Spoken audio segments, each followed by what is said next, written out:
Although my addition of several chemical agents to the industrial adhesive resulted in a nearly 200% increase in strength, the mixture seems to have made the compound more unstable. The adhesive breaks down after approximately 60 minutes to a fine powder. I'm currently at a loss as to the method by which...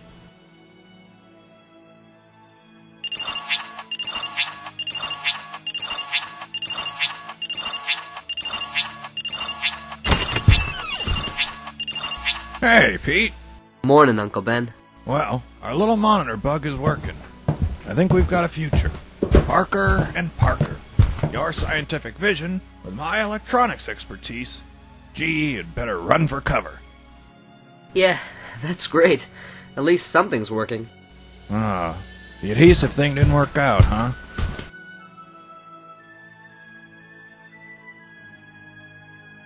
Well, let's get some of your Aunt May's wheat cakes into you.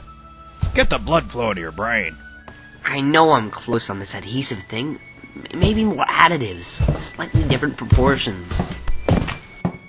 Whoops. Yeah, well, just don't blow up the house, okay? We just finished paying for it.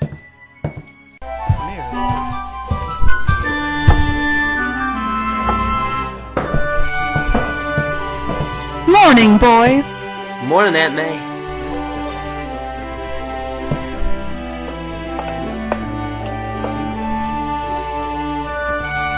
Hey, Pete, maybe what your adhesive needs is a dash of your Aunt May's wheat cake batter. That's about as thick as cement. I think it'll still break over your hard head, Mr. Parker. Pete, turn up the volume on the TV. Shield and Latvian fighter pilots. Robbery in the Diamond District yesterday by the bizarre criminal who calls himself the Vulture. These are the first video images of the winged fella. He looks like he's in his 60s. See, Ben? You've been wondering what to do since you've retired. You could join that fella there. Call yourself the turkey. You'd have something to do, and I'd have all the eggs I need. Los Angeles to a 2-game series with the Angels. Yankees manager.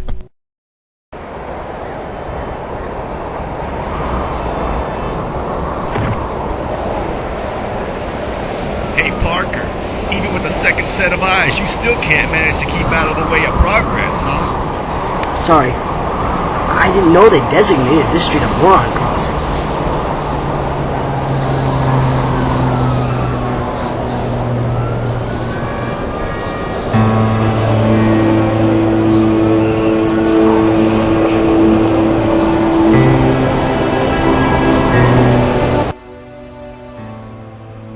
Will you be home when I get there tonight? I don't think so, son. We've got tons of work to do at the plant. Dad, it's been 3 weeks since you came home from the hospital and we've hardly had one dinner together. We can afford this lifestyle only because of my dedication to my work, Harry. It's time you became a man and stopped looking for me to hold your hand every night.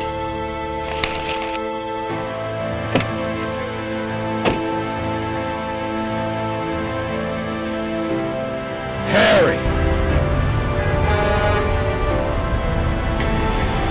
Have a nice day, son.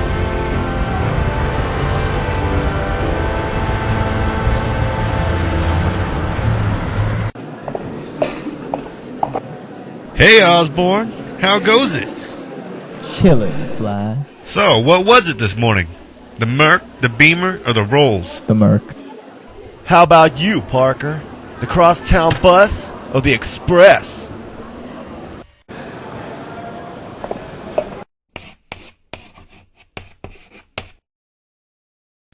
So, as the chalkboard alleges, today we're discussing the viscosity of gases. Please turn to page 120 in your textbooks.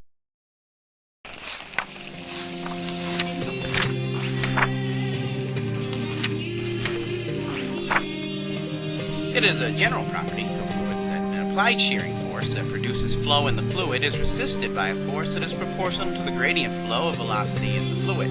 This phenomenon is known as viscosity.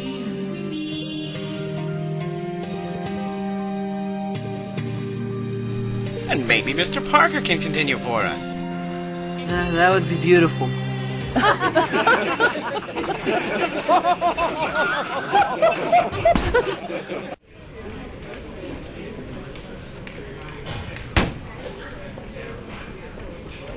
Hey, Peter. Are you coming to the genetics exhibition at ESU today? I hear it's going to be simply gorgeous.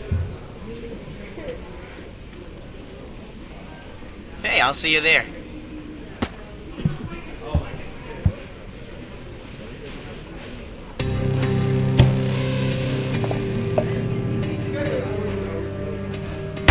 Parker, you are about to do yet another incredibly stupid thing. Of course the most stunning creature to ever grace the dirt with their footprint wants to go to a science exhibition with the king of the pocket protectors.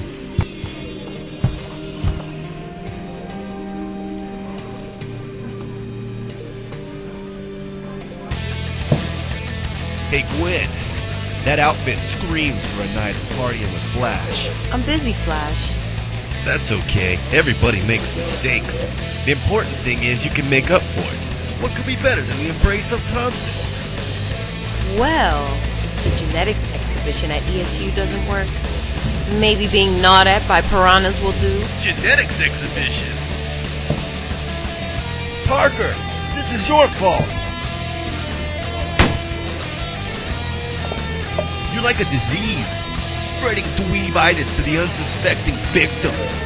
Hold it, Flash. You want to fight? Of course! Then just cross this line.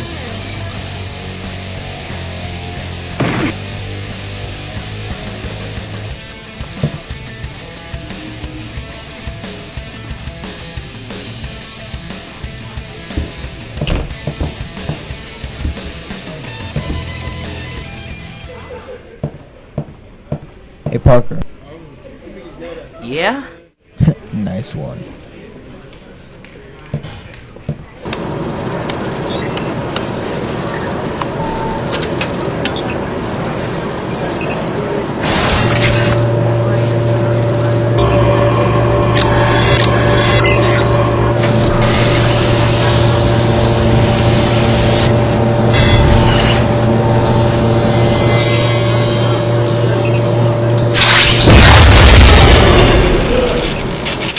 Good afternoon. I am Dr. Michael Morbius. The research of myself and my colleague Dr. Curtis Connors has been in dealing with the effect of various forms of radiation on the human genome. In recent years, we've seen the effects caused by such exposures. We all know the things like Richards and superhuman adventurers. There is also evidence of an emerging number of individuals merely displaying the effects of genetic mutations.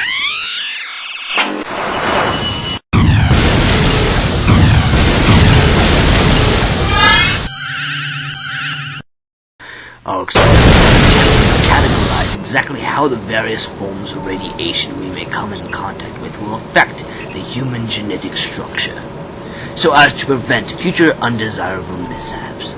And at the same time, how the enhancement might be beneficial in the treatment of disease or birth defects.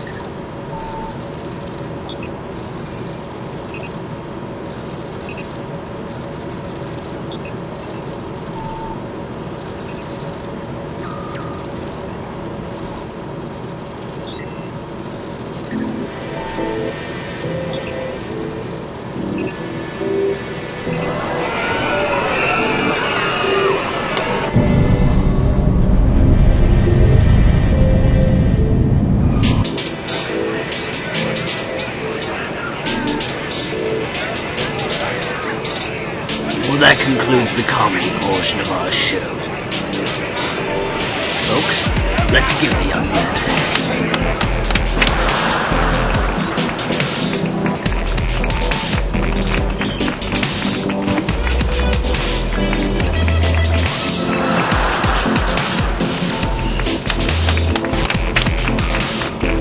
Hi. Nice to see you again.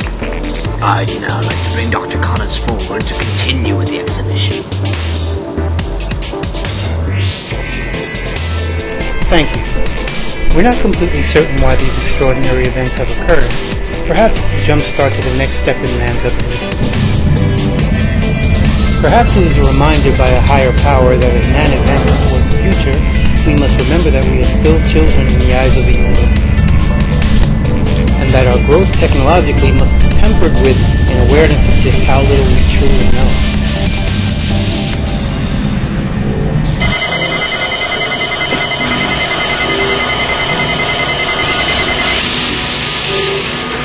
And how far we have yet to go. Perhaps it's a wake-up call for us to be aware of all the little things that can so easily change our fate and guide us toward our destiny. Kurt Connors, I'd like for you to meet my most promising student, Peter Parker. Well, aside from your talent for show stealing, I take a recommendation from Miles Warren to be a good thing. Thank you, sir. I figure a big entrance makes a memorable impression. I'm a huge admirer of your work, Dr. Connors. Well, Mr. Parker, it's always gratifying to hear that our work is inspiring the young people. You might be interested to know that in the near future we'll be... Doctors, could you excuse me for one moment?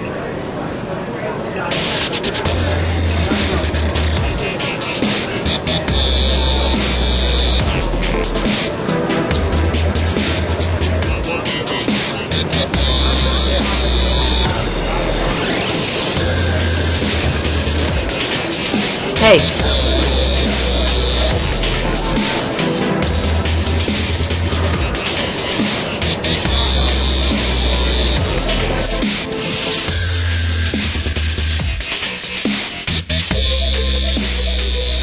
Are you okay?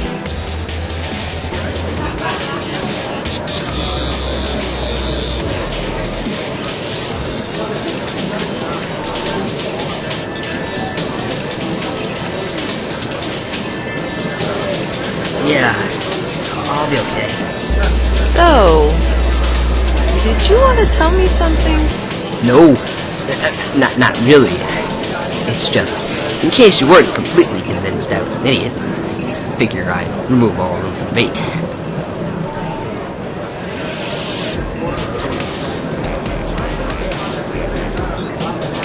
I'd, better bail before the roof falls in two.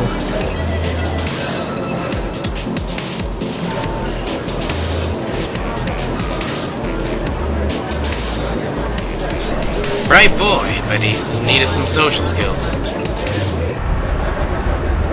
Oh, well, I suppose dying would be the logical ending to the damn having.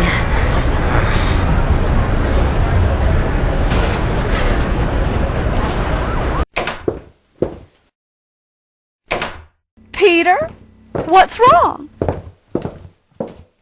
You've got a fever. I got some kind of a bug bite. What happened? I think we can add bug bites to Peter's list of allergies, hon. Grab the epinephrine.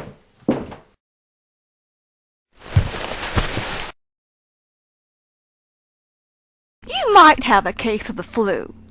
I'm going to get you some Tylenol.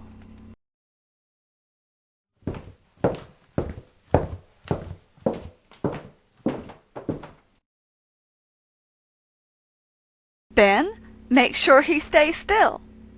If the fever doesn't go down in a few hours, we're taking him to the hospital. Okay, dear. Oh, Uncle Ben, if you really love me, just let me die. Uh-huh. Is that the delirium talking there? School? Oh, beautiful girl. I think I see the cause of your fever.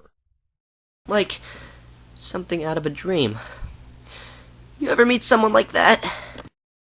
Yeah? Married her, as I recall. She's even interested in science. And I made myself look like a total loser. These things happen, Pete. You're not feeling well. Things like that can throw a situation all out of proportion. You rest up tonight. Things will be a lot different in the morning. I promise.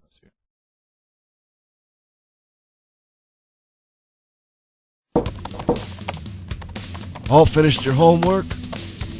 Just about, Dad. What are you doing tonight? Me? Sitting down to a movie and checking over some police reports. Need any help? From my best cop? Sure, but... For what? Well, no father wants to rush his little girl out the door, especially when she's grown into a teenage Venus. But I figure you'd want to spend at least some of your time with the fellas closer to your own age. Pass. What's wrong? Sure you don't lack for date requests? No, plenty of requests. Just not from the right sources. Meaning? Well, most of the guys who come at me are jock doofuses who want to be playboys. And there's this one guy. Oh, but even if he worked up the nerve to ask me out, I think he'd get us both killed. He's a klutz. But you like him? I don't know. Something different about him. Just like I thought. His fever's gone. He's sleeping like a log. A little Tylenol and honey lemon tea will do it every time.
Holy mother! What is it?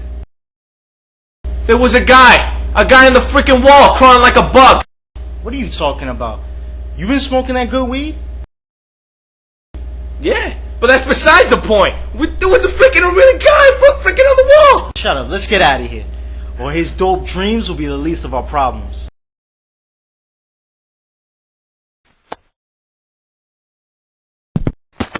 What are you, stupid? You're always drawing that thing at a drop of a hat. Yo, the big man has no use for stupid in this gang.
an innocent bystander. Innocent bystander? You don't give a damn about what happens in your neighborhood? As long as they stay out of my house, it's not my house. I'll take care of my own. But I'm not risking my neck for anyone else. If I had the time, I'd bust you for aiding and abetting. Not a good idea.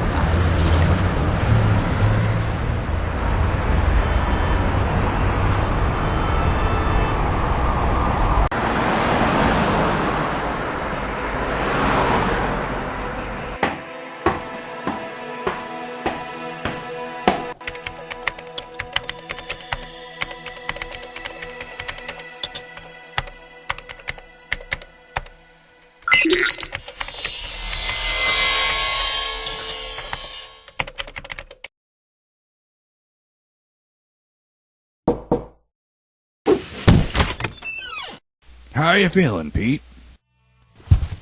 Uncle Ben, there are no words for how good I feel. Yeah, your Aunt May's remedies do work wonders. She learned them from her grandmother. No, Uncle Ben, you don't understand. Just watch.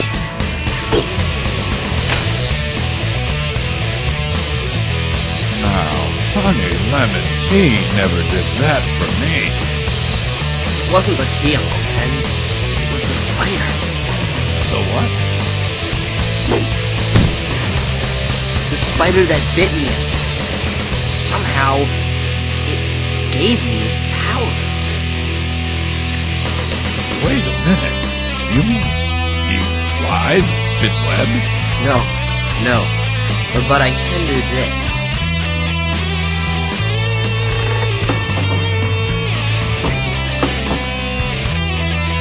And then there's this.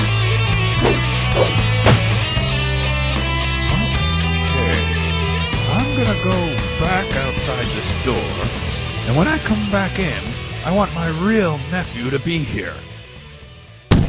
Uncle Ben, I know it's a shock.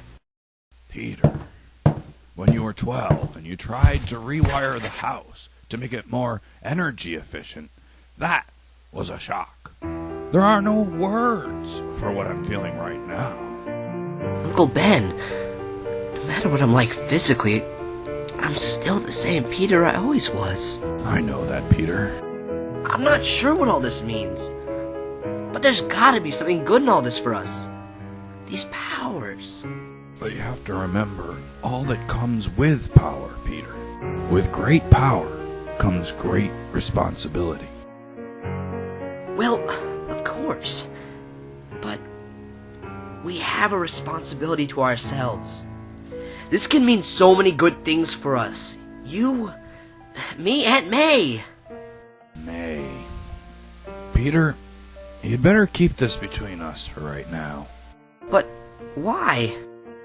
Well, you know how your Aunt May got when you started puberty. Burning candles and going to church twice a week? Yeah. This may be a little more extreme. Peter, the world by and large might not be ready for this. But there's others like me. The Fantastic Four. They have lots of money to live aloof in that tower of theirs. And more than that, they have each other. Aside from your aunt and me, you're alone in this. You don't know who might want to use you or hurt you. For now, at least, this has got to be our secret. Well, for now, just go about your normal routine for your Aunt May's benefit. Get ready for school, and we'll talk about it some more tonight when you get home. Thanks for this, Uncle Ben. This and everything else.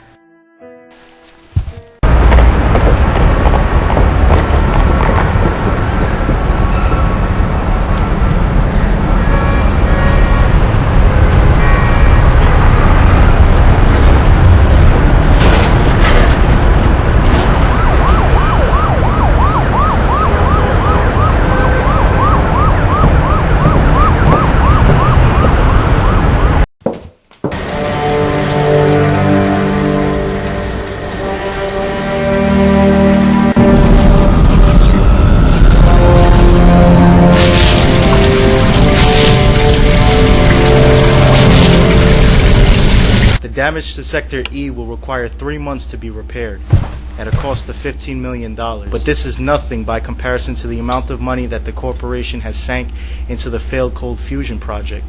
It will take at least 2 years to both recoup the damages as well as get the project back on track. But by that time, there's every chance that we'll lose our lead in the development of the cold fusion processor. I understand that Stark International is already at work on their own processor.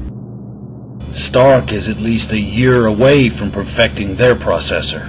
I know that mine is ready now. It was only this setback. But there was this setback. Norman, many on the board felt you were rushing the test. And now the company is in a major financial bind because of it. I don't want to throw any I told you so's into this, but I will go on record as having said we were putting too many of our eggs in the cold fusion basket, gentlemen.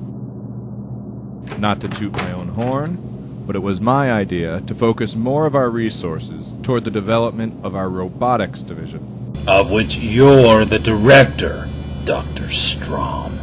Well, Norman, let's look at the facts. Even on the limited budget from which I have to work, we were key in the development of the robotic tentacles being used by Otto Octavius in his nuclear research work.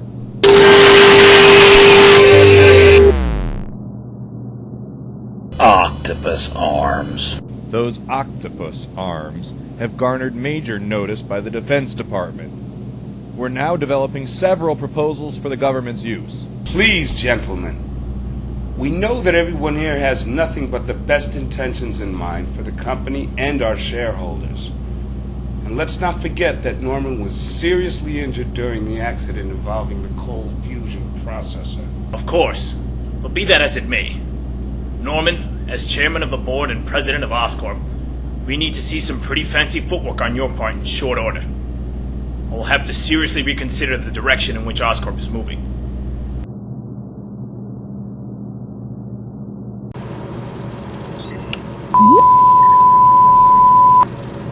Good afternoon.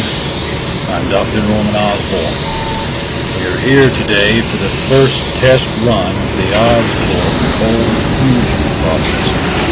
If successful, the processor will be a self-replicating energy source, capable of providing power to a small city for up to 10 years for a fraction of current cost and with minimal maintenance.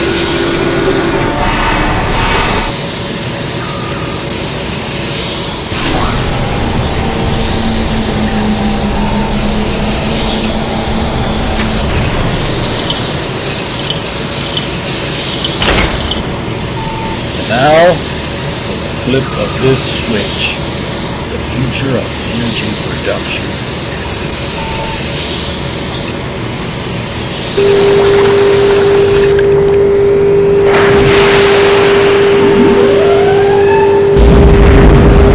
Wait! There seems to be something wrong. Gentlemen, clear the area!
What's the matter, huh? Nothing. Just wondering when Peter's coming home. He's probably at the library. Or helping Dr. Warren. You know. I know, it's just, well, he had the flu bug or whatever it was yesterday. Hey, don't go muscling in on my territory. I'm the full-time warrior in this house. Get a hobby of your own.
Excuse me?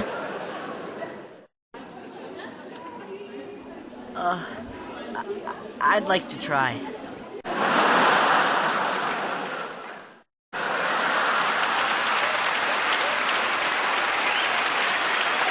Well, you gotta hand it to him, folks. The little fella's got gut.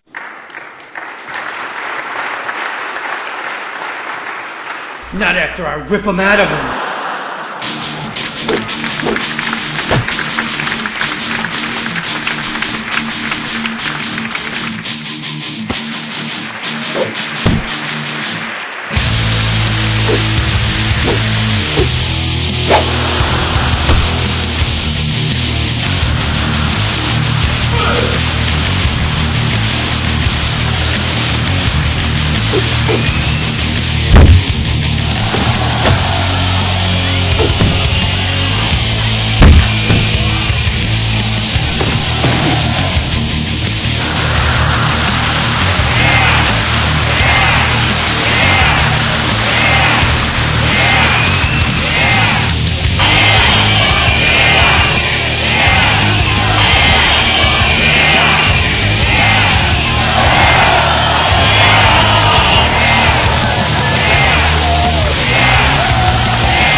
What time is it? About 10:30.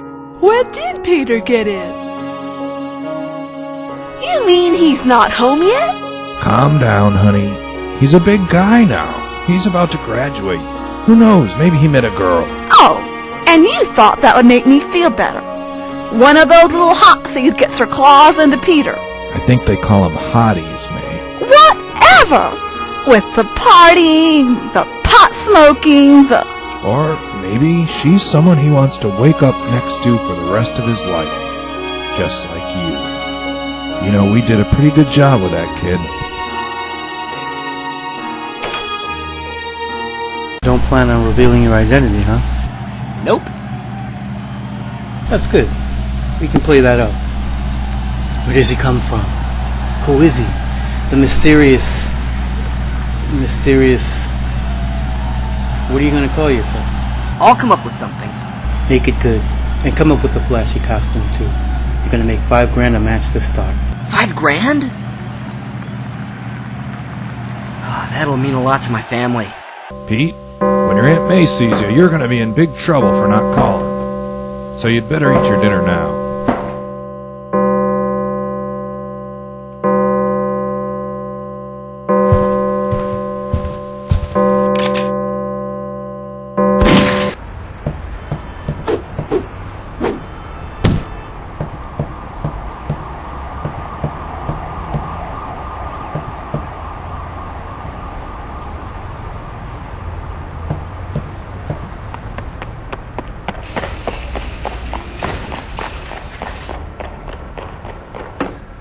What happened? On the other side of the barrier, please. This is my house. Oh. Sorry. There's been a shooting. The husband. Uncle Ben!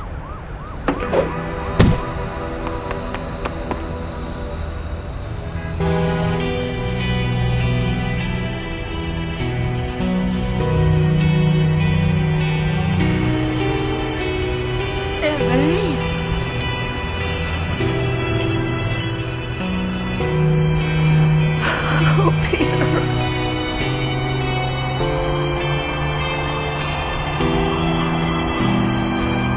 Please, man, we have to hurry.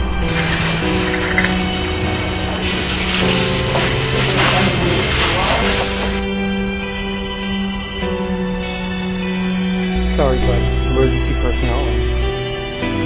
Meet us at the hospital, Peter.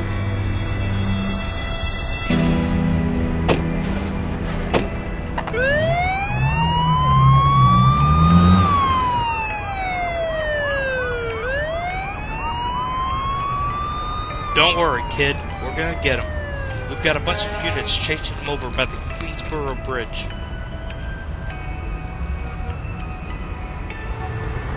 You were right.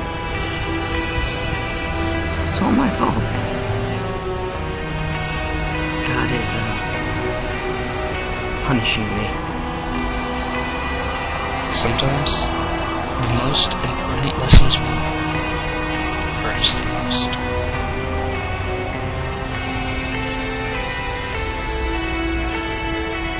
I have to do something. Get to the hospital.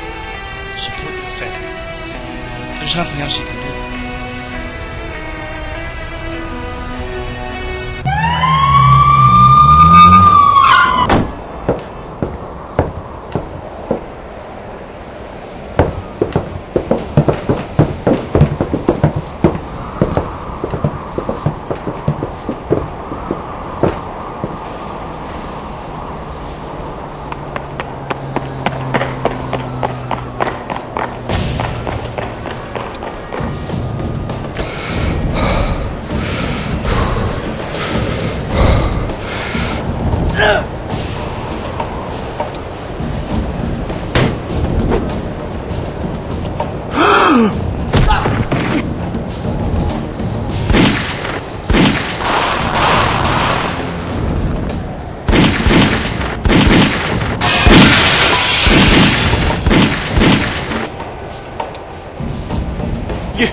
You're that bug guy! No. I'm the Spider-Man. And I'm going to eat you alive.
You don't give a damn about what happens in your own neighborhood?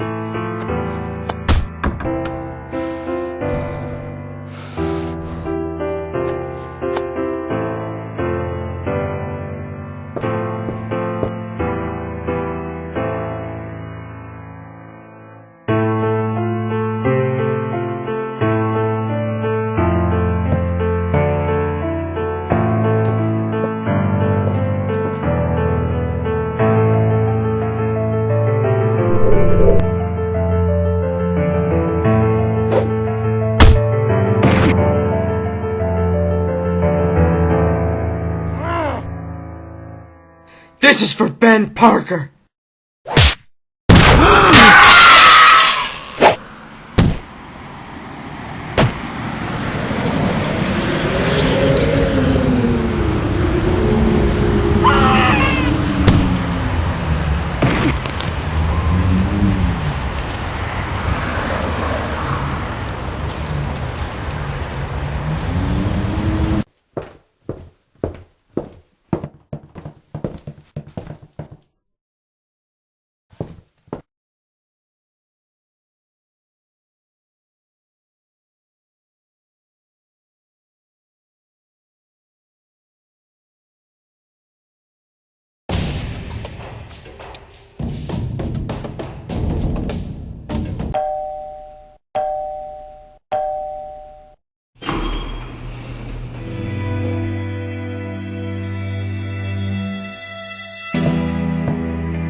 Where's my aunt?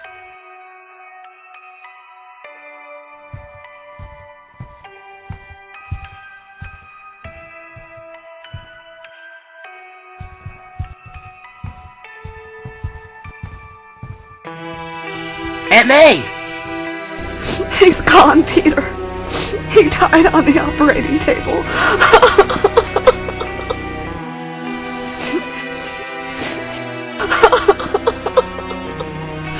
When we were in the ambulance, he kept telling me to tell you he loved you, and for you to remember.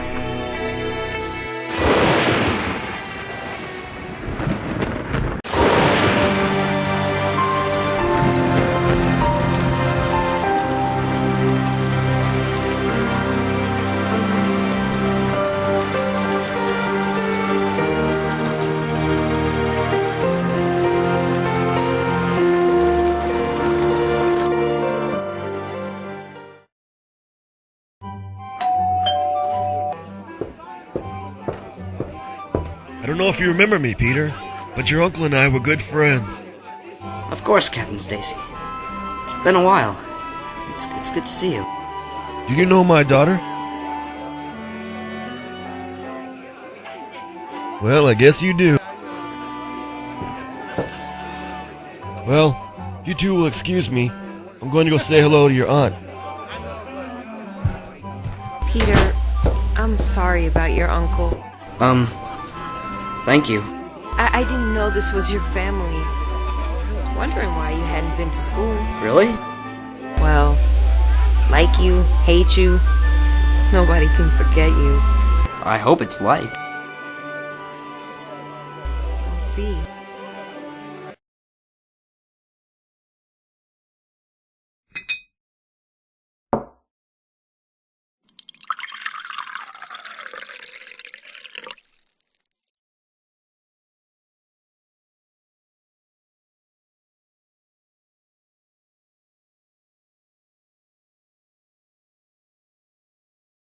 The stress is getting to you, Norman. I told you not to rush back. I'd have handled business until you were well. You may think that I don't care, but we've been friends since college. I know, Mendel. But you heard those buzzards. I've got to save the Cold Fusion project. Not to mention Oscorp. We're partners. Nuclear physics isn't really my line, but I have been known to come up with a bright idea or two in my time.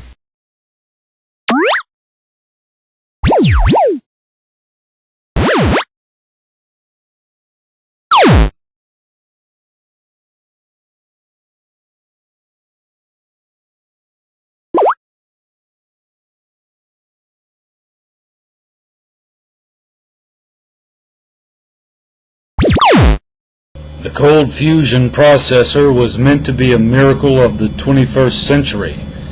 My offering for the betterment of mankind. You know the theory was my doctorate's thesis? Yes, but I never understood it. If the processor is meant to be so inexpensive, where does all the upfront money go? The process needs to run for a month before it begins to self-replicate.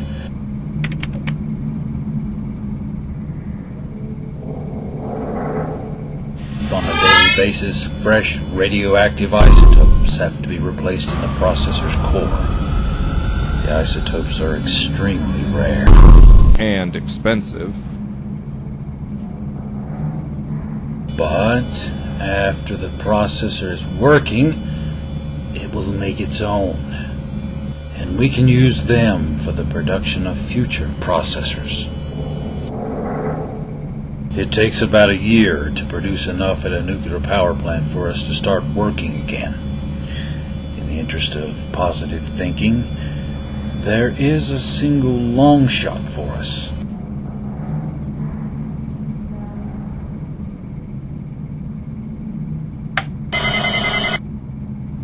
Hiroshima, Nagasaki. There are radioactive deposits in both cities, a residual gift from the atomic bomb. If we could get to them, we'd be in good shape. Then why aren't you on a plane to Japan? Well, there's the rub.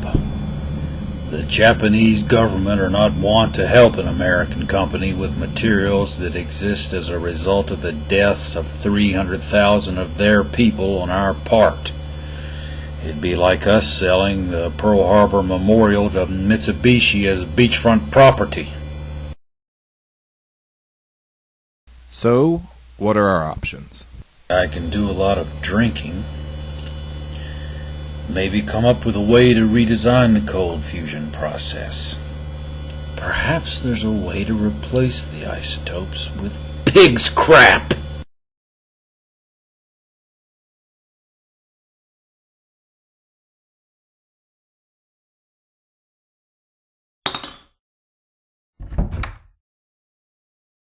We're keeping at it, Peter. We're going to get the ones behind your uncle's death. But I thought the one that killed my uncle was... Killed himself? Well, yeah. The trigger man. The report was the guy, Richard Underwood, falling to his death while trying to escape police pursuit. But I was there that night and saw... something. It was dark. But anyway, Underwood was just one of a gang of thieves that's been hitting houses all over the area. So then, what happened to my uncle? It could happen again? There's every chance. The gang works under a leader we only know as the Big Man. So getting to him would put an end to all of this. Well, I wish it were that simple. The Big Man may run this particular group of thugs, but there are so many others. The bosses like to go by clever code names like Hammerhead.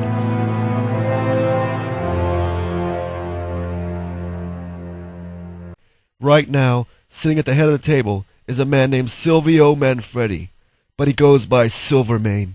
Of course. It's been a long time, but it's always good to hear from a friend. How's your father? That's too bad. Now then, a man of my years has little time to waste. I take it you have a request. Yes, I do, sir. A business proposal. I know that you have connections to gentlemen who work around the legal circles, such as yourself. My concern is specifically in Japan. That's possible. There are certain materials available in Japan that my company has use for. And say I were able to get these materials. What would this mean for me? As you know, my company has considerable assets.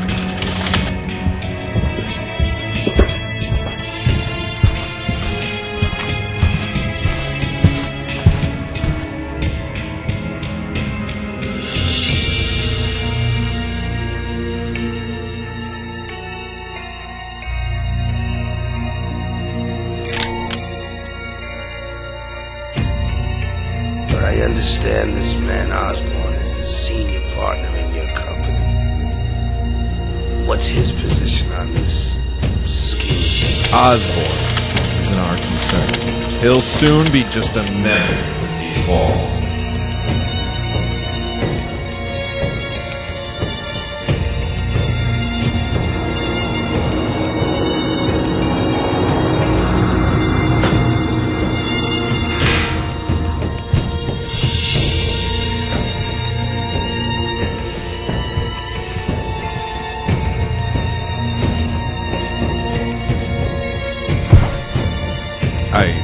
apologies. Not to worry, Mandel. In honor of my friendship with your father, I'd be happy to look further into your proposal. Thank you, Don Manfredi. I'll await your call.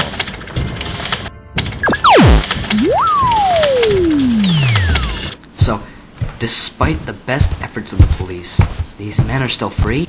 We make a dent, and we'll keep chopping away at them.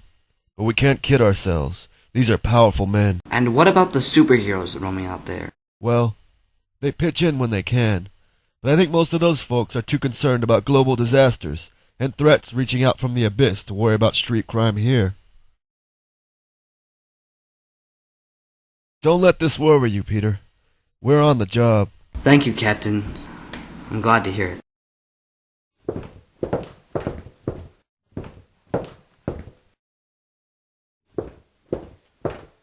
You have a good night, May. I'll see you soon. Looking forward to it.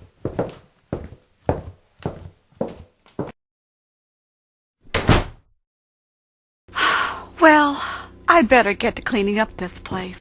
No, Aunt May, I'll take care of it. You go to bed. I guess this can't compete with the hours you and Ben would spend in that basement workshop of his, building whatever contraption you dream up.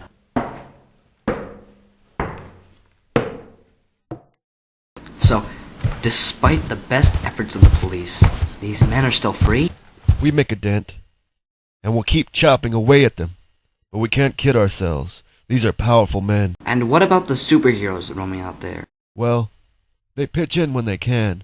But I think most of those folks are too concerned about global disasters and threats reaching out from the abyss to worry about street crime here. Don't let this worry you, Peter. We're on the job. Thank you, Captain. I'm glad to hear it.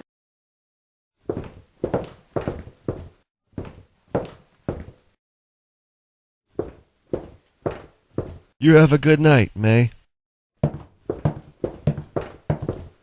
I'll see you soon. Looking forward to it.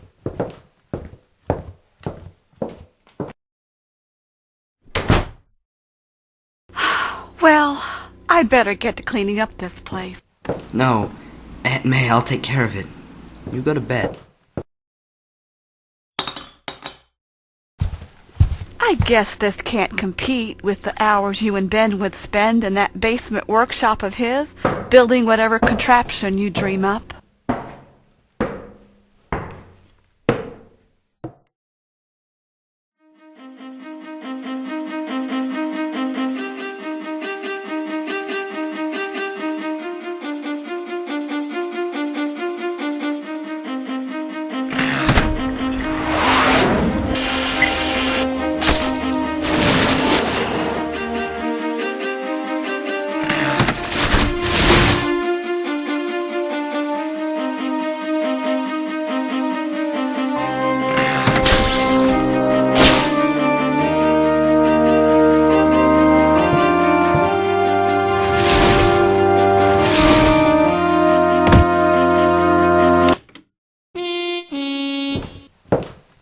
What are you doing? Just a science project. And why aren't you wearing the goggles for your eyes?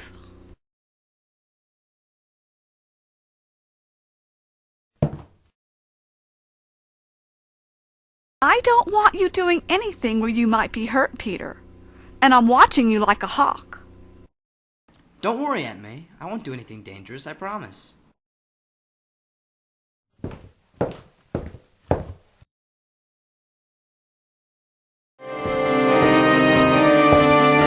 I won't do anything dangerous. But Spider-Man will.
What do you want?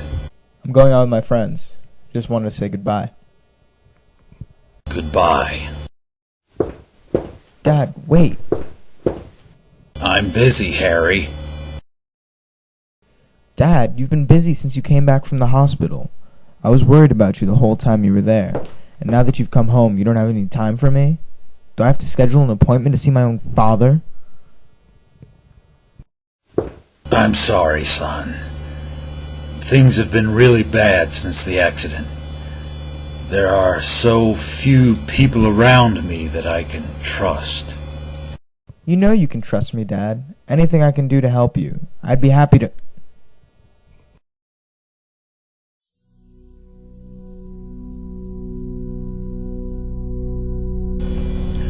Of course, Harry. I'm sure there are lots of things you could do to help me. But at this moment, I can't quite see how C-average grades, getting drunk and partying will work to stave off the sharks circling Oscorp.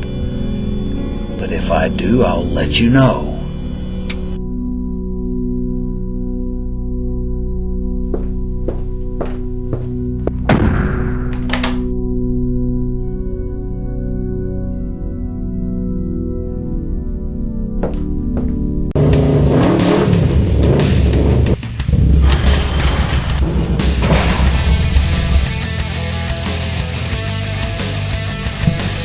What's up, Osborn? It's my dad. Old man digging into you? I've come to realize that's the job, man. How do you deal with it? 2 B's. Beers and babes. We better get to them, because the longer we wait, the beer gets hot and the babes get cold. That's just the opposite of what they ought to be.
Hey, Gwen.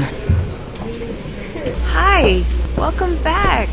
How's your aunt? Okay. You know, she's dealing with things in her own way. And you? Dealing with it in my own way. So, before all this happened, I was really surprised to see you at the genetics exhibition at ESU. I don't know why. I've always been interested in science. And chemistry, mostly. I'm going to major in it in college. Seriously? Yeah, my dad's work as a policeman got me fascinated with forensic science. I might pursue that as my...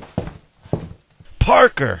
Nice to see you got the balls to come back and take your beating like a man.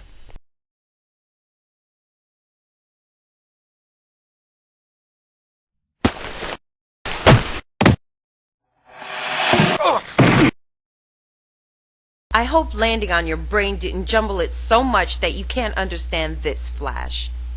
There's more going on in this world than you and your ego. Now stop being an ass, or next time you might not get off so easy.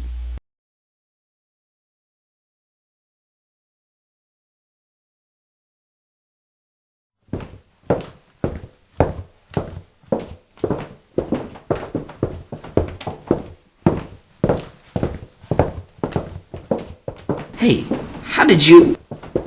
My dad taught me self-defense since I was a little kid. Look, I gotta get to class, but let me know if you ever want some pointers.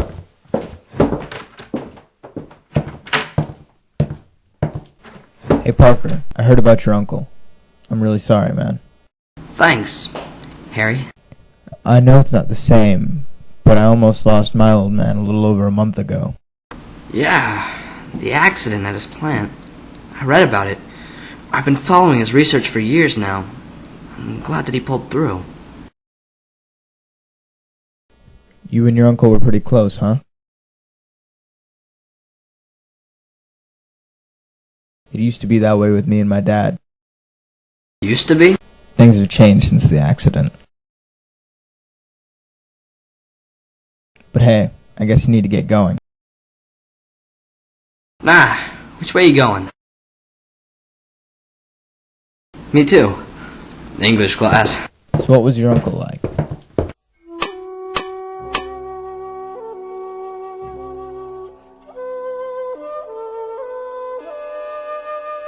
Dr. Osborne, I don't generally take emergency calls so that my patients can read their palms from up close. Was there something you wanted to talk about? The past few days I've been seeing things, hearing things. Look, Dr. Osborne, I know you never took these sessions very seriously. You're only complying because of pressure from your board members. But really, for the first month of your therapy, all you did was patronize me. And now all of a sudden you're having hallucinations? This is serious, Dr. Hamilton. I don't know where else to turn. Everyone in my company is plotting against me. Ah, paranoia. Now we're getting somewhere. This isn't paranoia. This is real. Uh-huh. Says the gentleman who's hallucinating. No. The things I'm seeing, hearing, it's something else.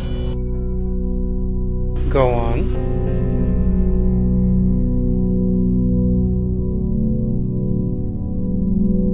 When I was a child, whenever I did anything wrong, my father told me that the goblins would take me away at night.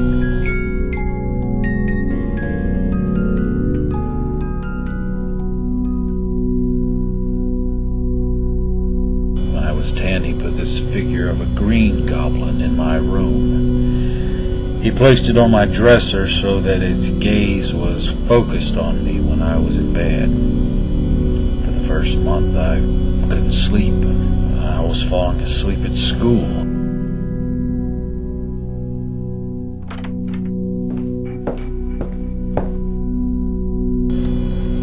When my father was called in by the principal, he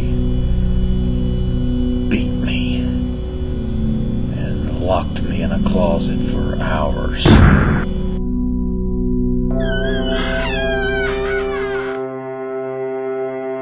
When I went to bed that night, he had filled my room with more goblins. They were surrounding me. I was terrified.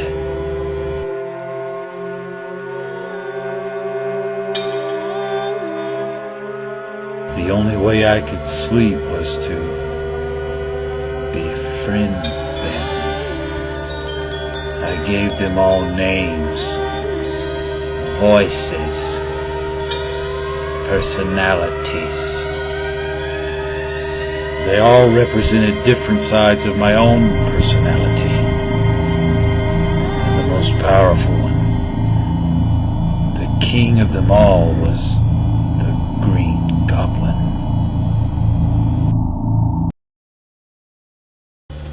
He came to represent strength to me.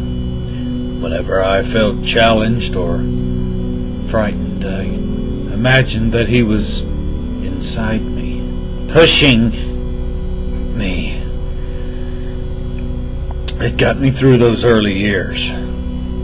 When I graduated from high school, I thanked my father for teaching me to conquer my fears. Ever Ever since then, I've kept a figure of the Green Goblin with me as a good luck charm. But over the years, I hadn't really thought much more about it. That is, until recently. Since the accident, you've become fascinated with the goblin in a fetishistic manner? Sexually? He talks to me. He tells me about those plotting against me. He tells me ways that I should handle them. I see. Well, Norman, I can give you a prescription for Zoloft, and I want to up our sessions to 3 times a week. For now, I'll just be observing your behavior. I'll decide whether or not you should be hospitalized. That can't be right, Doctor. Are you going to take my advice, Norman, or would you rather receive further counsel from the Green Goblin? No, I don't think that's the best way to deal with this problem. Then what do you suggest? I'm thinking a little physical therapy.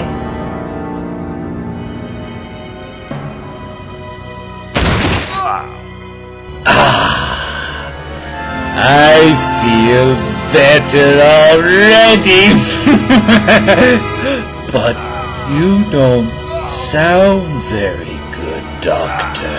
Let's see what we can do about that. Well, no Zoloft around. Maybe this'll help.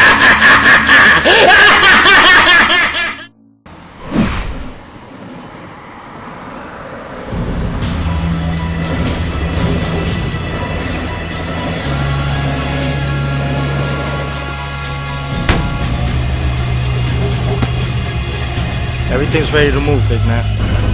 Good. Keep this area dry. Try to move on. What the hell is that?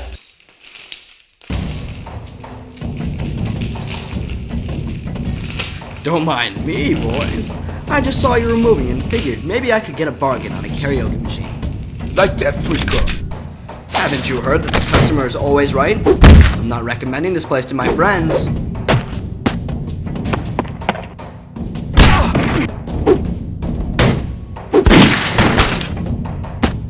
You crazy. You boys take a seat. I want you to be comfy when you see this.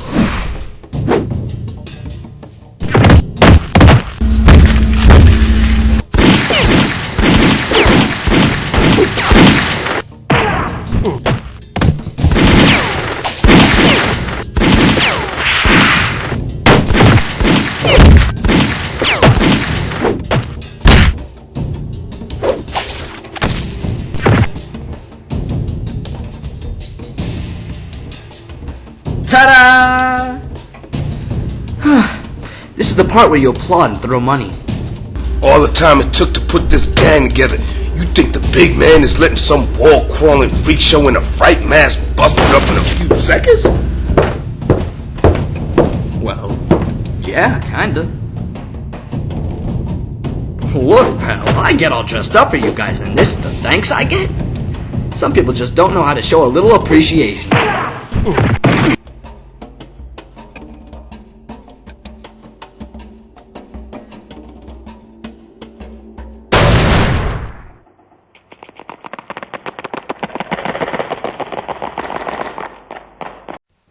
Freeze!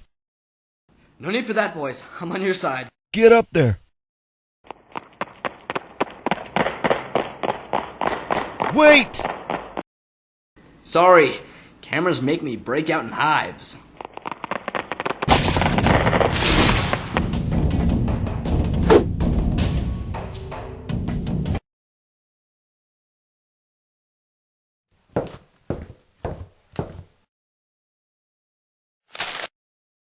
Compliments of your friendly neighborhood Spider-Man.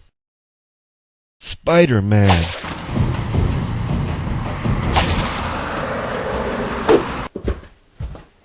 Hey, Aunt May! Oh, hello, Mrs. Watson.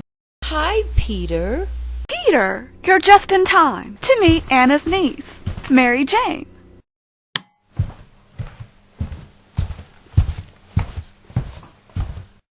Mary Jane. Nice to meet you. Nice? Face it, Tiger. You just hit the jackpot. Good evening. We have the latest breaking news of the arrest of a gang of burglars that have been terrorizing Eastern Aunt Queens May. with break-ins and That's at what I least wanted to one tell homicide. you. The guy who shot Uncle Ben, his whole gang was caught.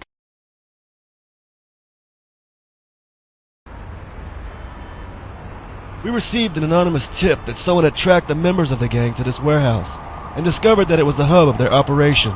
We have no comment on that yet. It's still under investigation.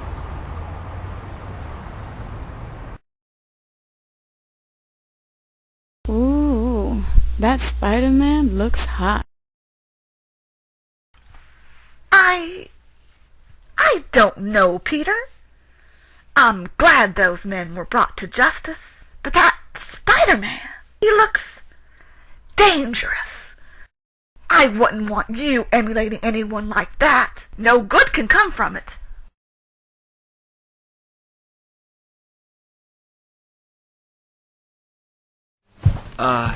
Excuse me. It was nice meeting you, Mary Jane. Wash up for dinner, dear.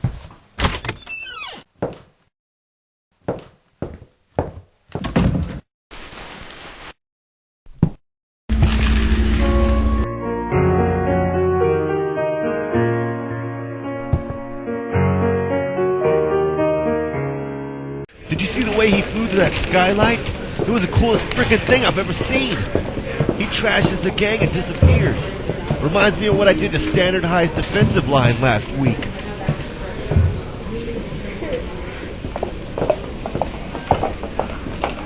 The really great thing about Spider-Man is he's the exact opposite of a zero like Peter Parker. Is that right, Thompson? Well, I've got a surprise for you. Well, that Jameson guy of the Daily Bugle says the Spider-Man was trying to muscle the racket to take it over himself. He's putting pressure on the cops to track Spider-Man down. Please. And what do you have to say, Parker? I agree. The cops ought to keep the streets safe. For normal folks.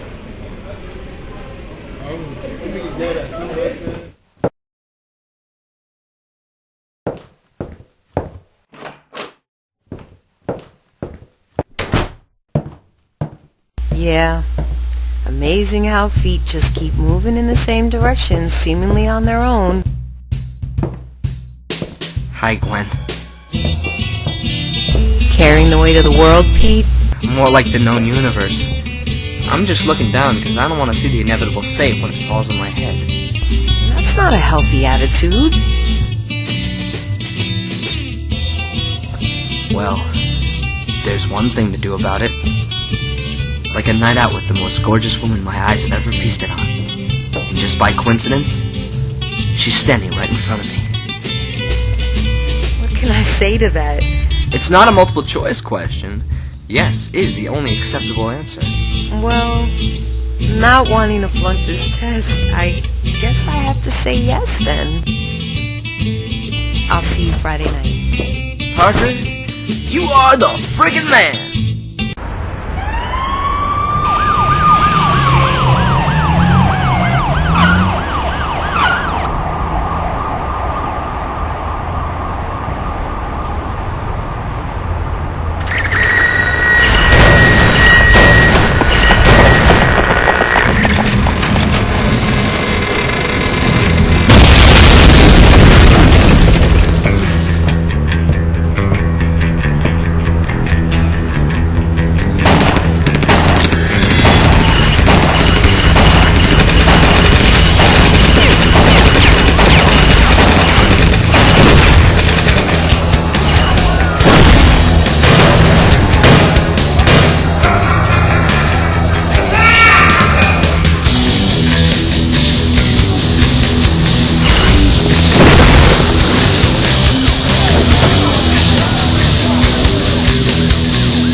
Yeah, but I was referring to your manners. Didn't your mother teach you it was impolite to point? You see, that's what I'm talking about. When I knock you down, you should have the common courtesy to stay there. Think I'm gonna punch, lean on. I'm shocked, and I'm lost surprises. And the biggest surprise of all,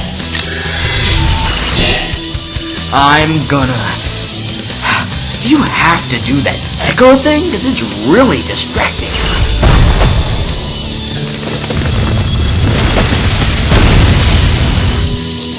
You know, Shocker, you're never gonna make any new friends with that negative attitude.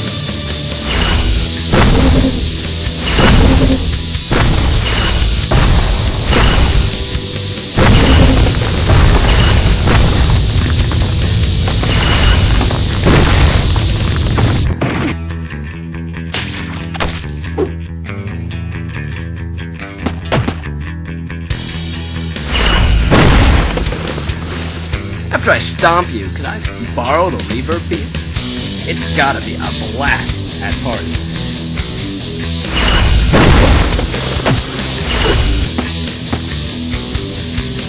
So, is the big voice to compensate for... well, you know.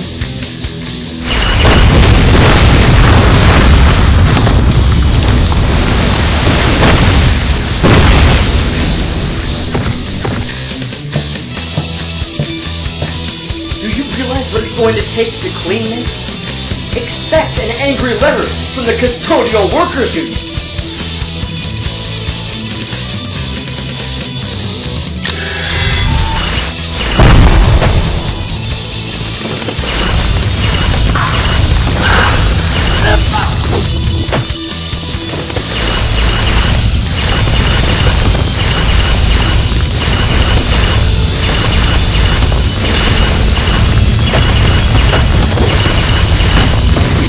That's discouraging. You have lived in a phase. I promise you. Not my vibration will protect me, and my body glass finished. Does that have anything? If you can't fire those blasts, you can't threaten poor defenseless little me.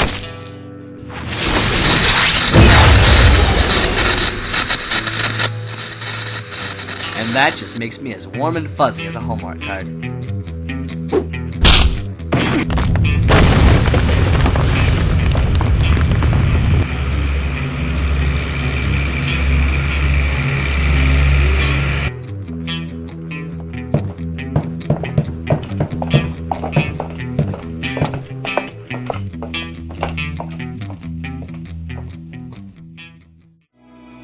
These dramatic images of Spider-Man... This is cause for concern, gentlemen. Shocker were captured on the first federal bank surveillance. What's the big deal, boss? Another high-tech costume clown bites the dust. I say good riddance to them. They give us legitimate gangsters a bad rep. My concern is not with this glittering buffoon, Fancy Dan. It's with Spider-Man. He considers himself a hero, apparently incorruptible. The video footage shows the spoils of this Shocker's heist left untouched. Spider-Man would not take anything, even as a reward for his work. Such a man can prove to be a thorn in our side.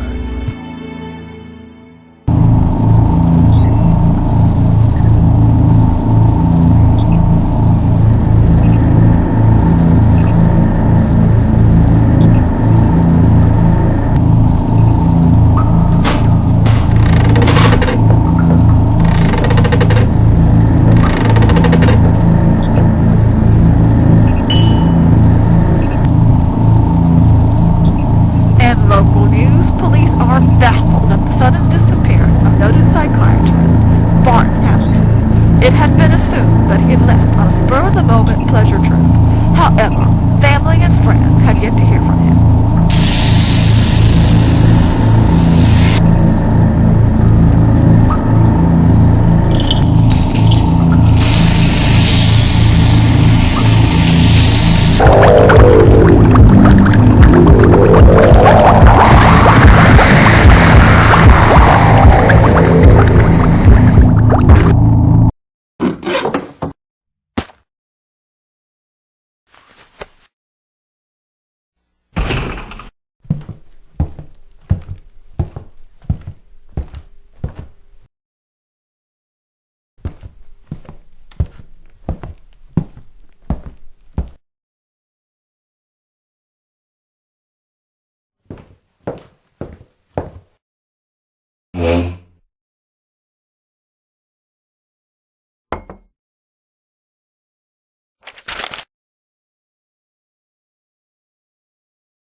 Peter? Have you eaten? Yeah, May. I'm eating right now.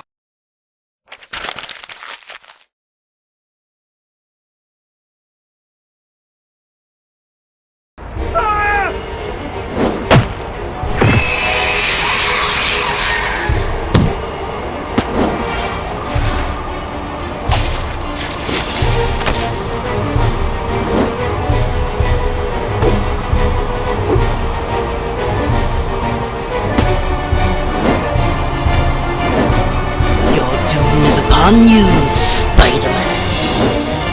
If my doom will spare me more pathetic banter like that, it's the best news I've heard all day.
Excuse me, but did a guy with wings just pass by? Never mind. Big smile, everybody!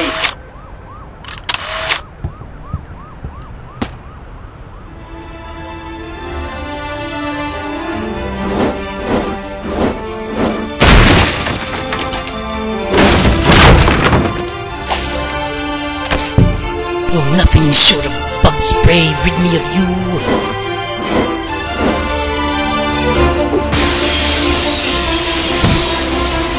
I've never flown by pigeon before. Is there an in-flight movie?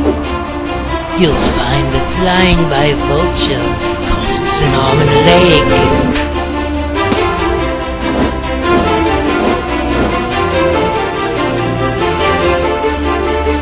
I know. I'm kinda like the gun on the bottom of your shoe. But this ought to ease your stress. No, I think we'll try something else.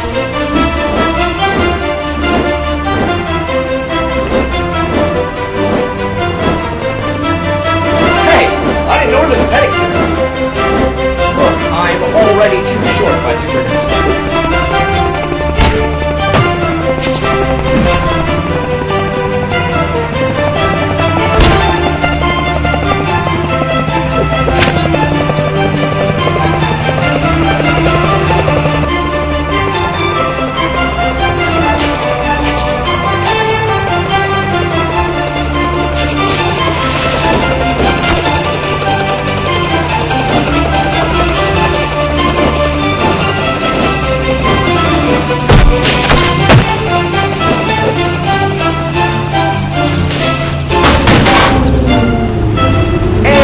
This is where I get it.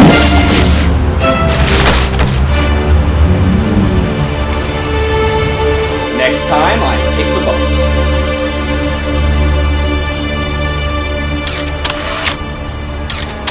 I can get double prints of these made.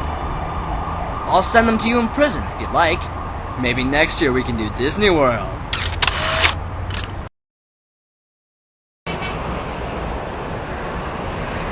I've looked out this window every day for the last 20 years, gentlemen.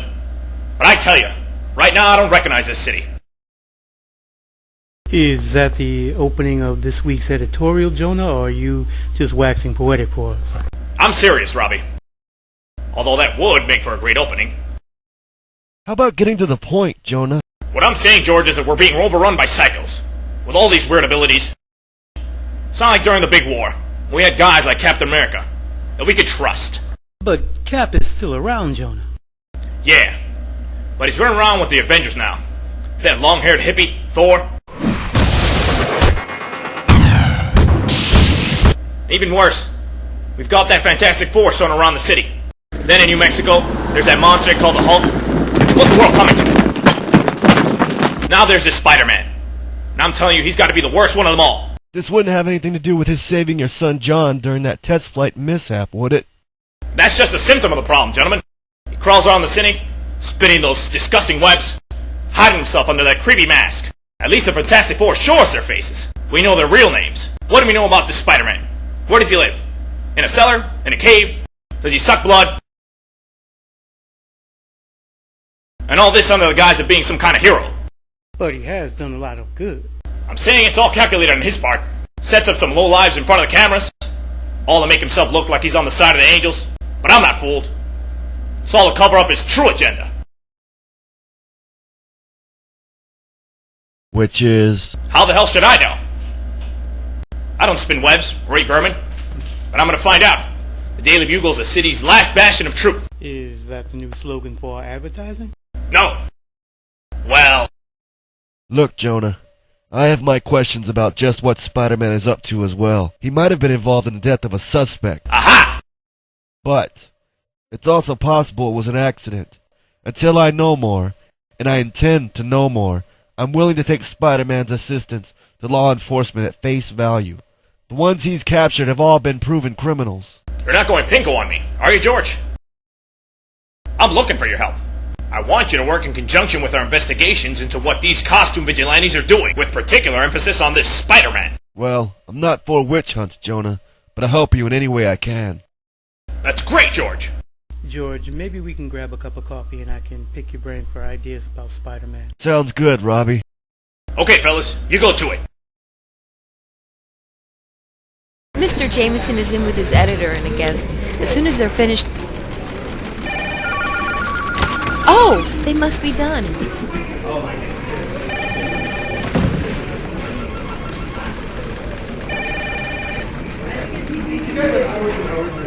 Mr. Jameson, there's a young man here to show you some photos. More human interest crap from an amateur? Send him to see Ned Leeds. He says they're of Spider-Man. Send him in, Miss Brand.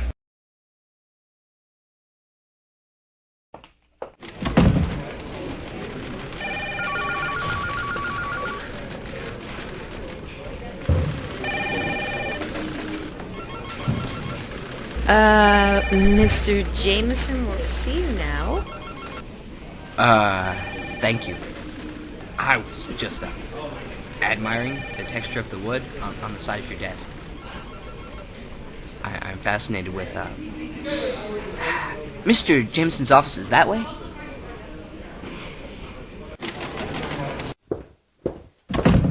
Sit down, kid. I understand you've got some pics you're hoping I'll take off your hands. My name is Peter Parker, and I've got exclusive shots of Spider-Man, Mr. Jameson. Well, I never buy from amateurs. But I'm feeling generous today. Let's see him.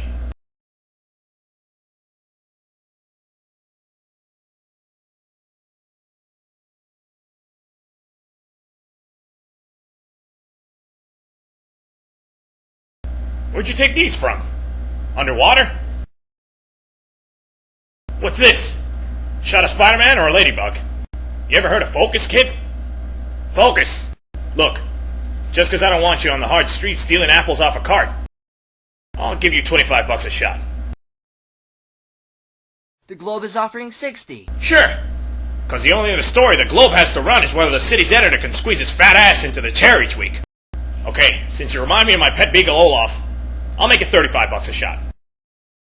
Well, I'd love to, JJJ. And just because I don't want my pics in a second-rate rag like the Globe, I'll let you take them off my hands for $55 a shot. I'll make it $45 a shot, and throw in an autographed photo of myself. Hold it next to the heart, kid. It'll clear up your acne. $50 a shot, and you can keep the photo. I like acne, it gives me character. $50 a shot? Okay. You could be my charity case for this year. But I'll have you know you're stealing bread from the mouth of an orphan in Guatemala. I give in my own way.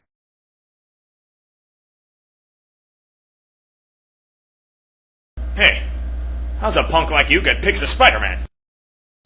Well, if you must know, he tips me off, and then I have to pay him half the cash. Those webs cost money, I guess. So you know who he is? Are you kidding? He doesn't tell me anything but where to be and when. I think he only worked this out with me because he knows I'd be too scared to cross him. Okay. And, by the way, don't use my name on the photos. I don't want Spider-Man's enemies knowing who I am. No problem, kid. Keep bringing me shots of that bug-eyed fruitcake and you can call yourself Mary Poppins for all I care. Foswell, get in here.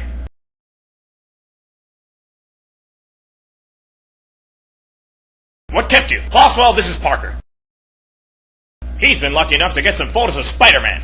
And even luckier that I bought him off of him. Foswell, I want you to follow up on the capture of this vulture creep. See if you can find a connection between him and Spider-Man. You mean play up the story like they're partners and Spider-Man double-crossed him? I just want the truth, Foswell. That Spider-Man's a crook. Gotcha, JJJ. You're writing the story as though Spider-Man's a criminal. Great, isn't it? Stick with me, kid. Or just a few dozen yards back. And you'll learn all about how to run a big city newspaper.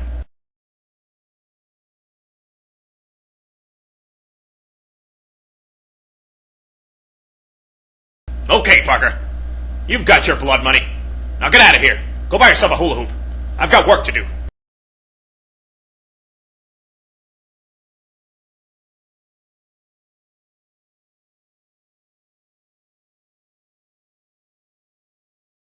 Welcome to the Bugle, Peter.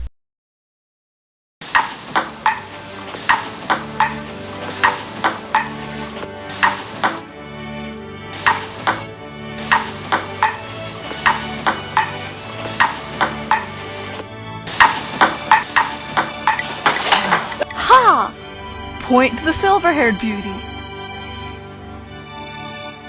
Hey, no fair bringing out your secret weapon. Hey, pal. You want to play in the big leagues? You gotta deal with it. Your serve, rookie. Okay, get ready to catch a rocket.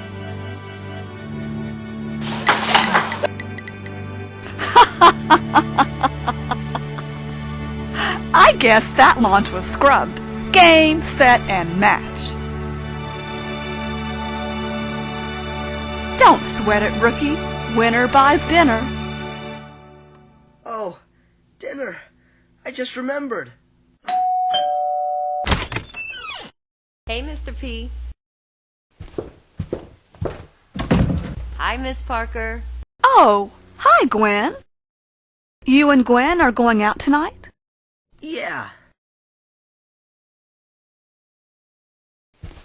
I'll take a rain check on dinner.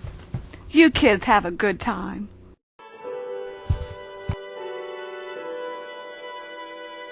Miss Parker, would you like to join us?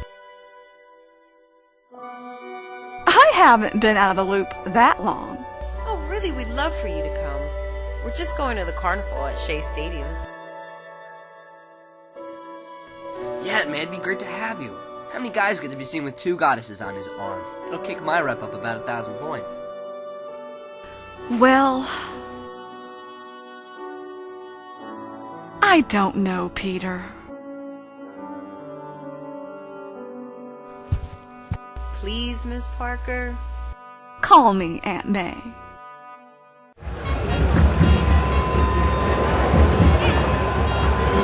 I haven't been to a carnival in a good while. Are you sure all of these rides and things are safe? Careful, Aunt May. We don't want to scare Peter. I'm hoping to get him fired up enough to take a spin on that merry-go-round. Hey, Gwendy. No fair making fun of my primal fear of wooden horses. I mean, do they have to carve them with those ferocious expressions on their faces?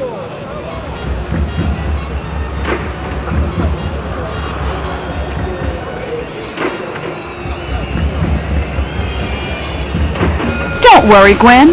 Between the two of us, we'll straighten this guy out. So, you decided to come. Anna! Mary Jane! He's trying to get May to join us here. Gwen, this is Mrs. Watson, and Mary Jane is her niece.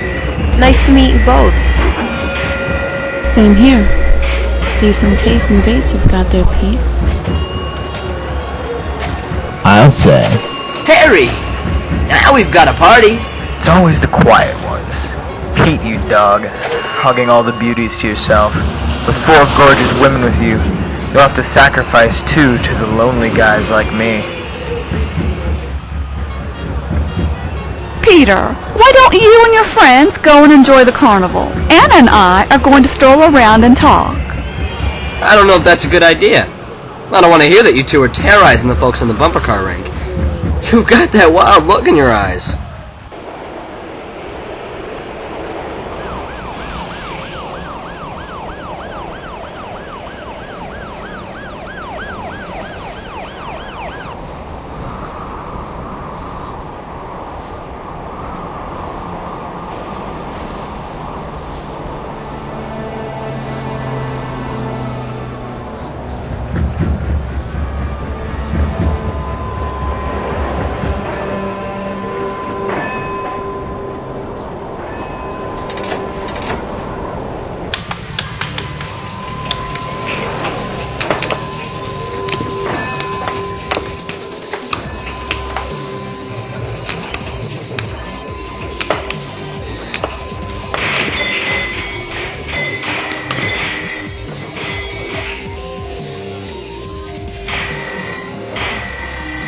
So then, after the carnival shuts down, I say we keep the party rolling. Take an after-hours spot. I got my fake ID. How about you? Fake ID? Never needed one. A little style and a well-placed smile have always gotten me by. Well, I know a coffee spot where poets get up to perform. They don't serve booze, so no fake ID. That sounds crazy enough to make fun. Yeah, if you like that kind of thing. Although, I think a little bit of inspiration coming out. Maybe I'll spout a little verse myself. Oh beauty that is Mary Jane. I like the title. Maybe I'll hang out for the finale.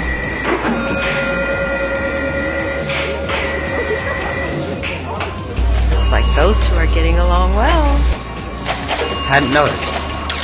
As far as I'm concerned, there are only 2 people in this park. So you've managed to block out all the noise and glitter. Impressive, Mr. P. The noise is drowned out by the beating of my heart, and the only glitter I see is shining from your eyes. Good Lord, Osborne! Not you, too! Flash, what's up? That's my question. Don't tell me you've got a case of the Parker disease, too. Let it go, Flash. Pete's a cool guy. Yeah, Flash. Just under your nose, I went out and got a life. I'm hoping the same thing will happen for you. My life begins when I've crushed yours. That is, unless you need the Queen of the Nerds to protect you. Okay, Flash, come on. Throw me your best, I'll fall down, and we'll all know how important you are, because you can surprisingly beat up the school nerd. Is that what you need to feel like a man? Well then, come on. I want to do everything possible to help you feel like a man.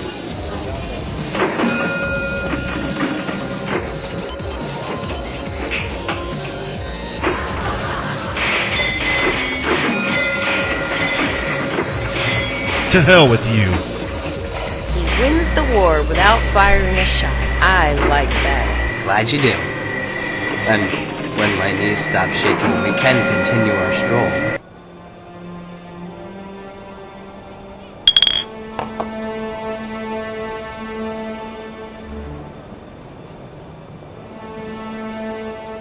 Alright, look, buddy.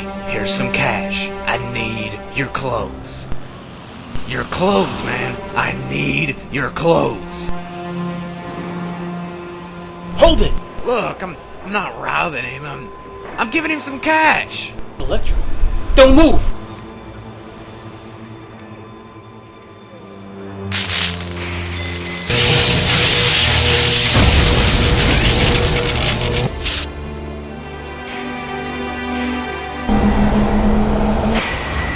We might as well get on one of these doofy rides. What do you say, MJ? It's not a Ferrari, but it'll do for now. We can talk about the Ferrari thing afterwards. I'll try to stifle my intense fear of heights for a trip to the stars in the early season. Sounds like fun. He gets scared. Just hang on. This gets better by the second.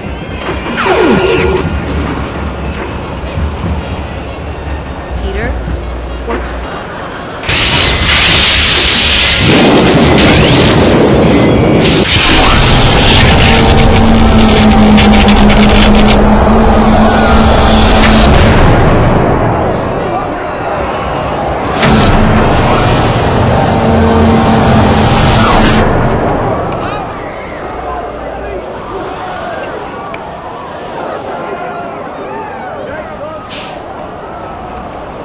Alright, that's close enough, boys. Get any closer and all the good folks on the Ferris wheel. When I have to, You have to what? I have to check on Aunt May. She must be frightened. Peter, I'm sure she's okay. I mean, she probably doesn't even know what's happening here. I think we should help the police to move everyone back. I know the sergeant over there.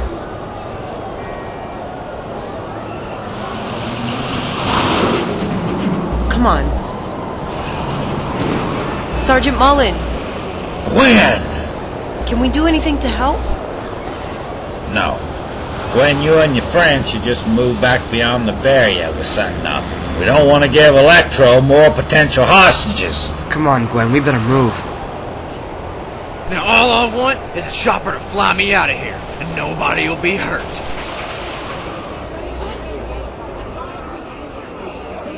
This is the best place for us right now. Electro! We're trying to get you a police chopper! No way, cop! It has to be commercial! I don't want you clowns tracking me, and the pilot better not be a cop either. Don't screw with me!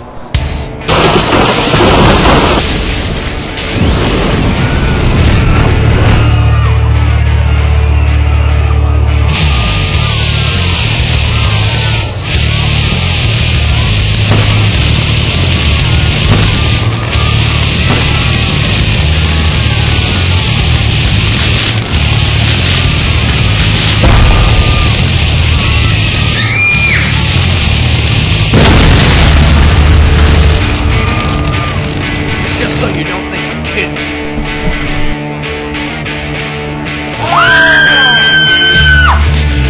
I don't see a chopper in the sky right now for 5 minutes, this gang I'm worried about it.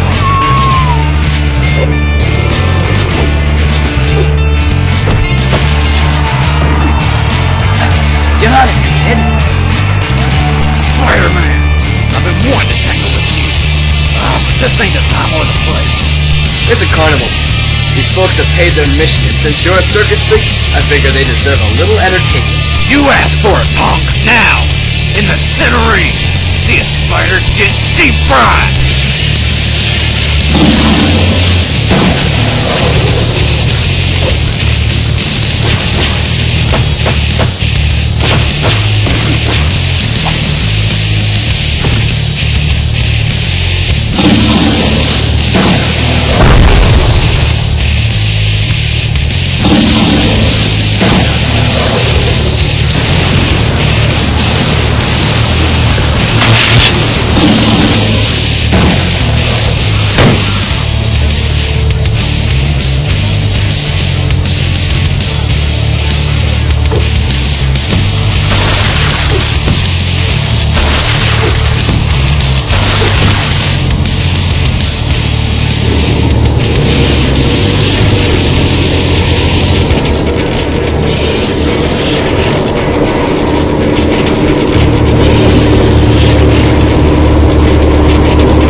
Look, Electro, there's just gotta be a better way to earn a living than being made to look stupid by me.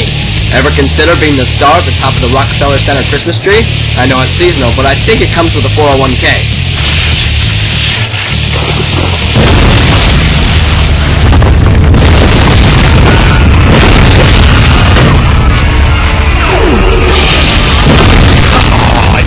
Just a tad, huh? Oh, don't worry, Webhead. It only gets worse!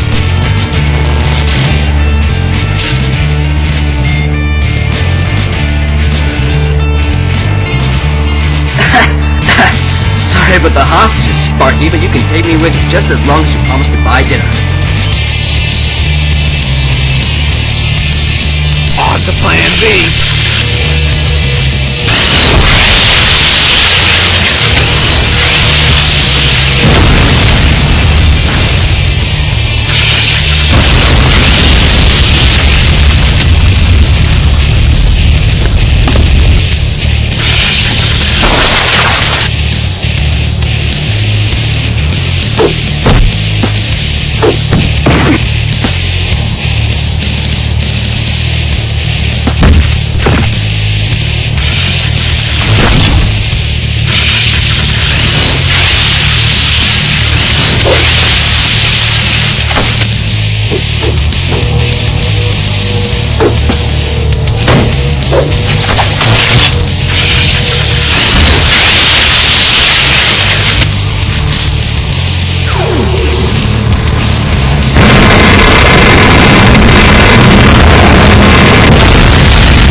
Ma'am, are you alright?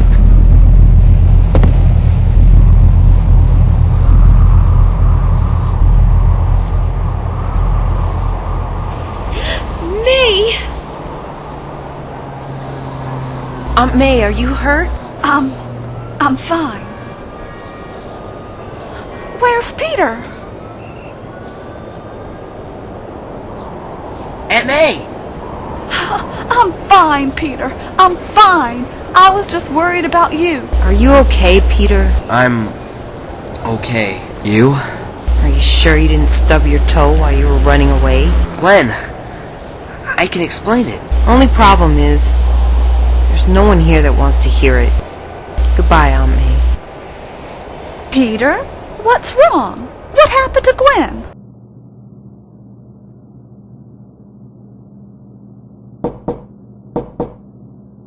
Come in. Decent digs you got here, Osborne. That's exactly how it was described in Metropolitan Home. Maybe after we finish our business, we can swap decorating tips. That's funny, Norman. Funny? You should see what I do for an encore. It involves your head on the end of a stick. Do you have the item I wanted? Yeah, right here. So, what's a millionaire inventor want with a videotape of Spider-Man fighting Electro? I'm a fan. If you get a hold of any more of these, I want them. Yeah, sure thing, Mr. Osborn. Hey, Dad. Who was that?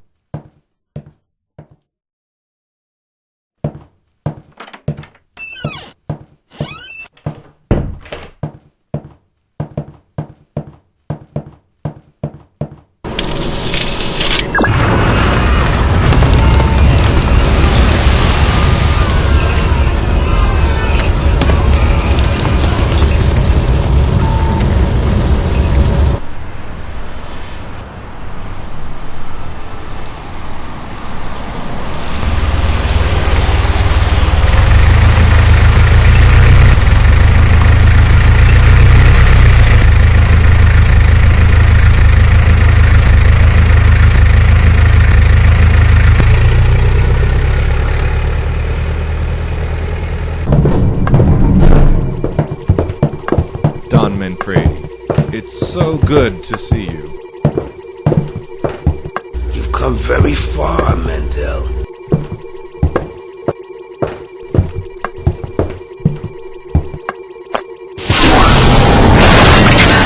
You have me curious. Having achieved so much with your partner Osborn, why would you betray him now? I need to know this, because a man in my position can't afford to associate with men who are inherently disloyal. You need never worry about my betraying you, Don Manfredi. The friendship between you and my father was a true one, while my association with Osborn isn't. We're not truly friends, not even partners.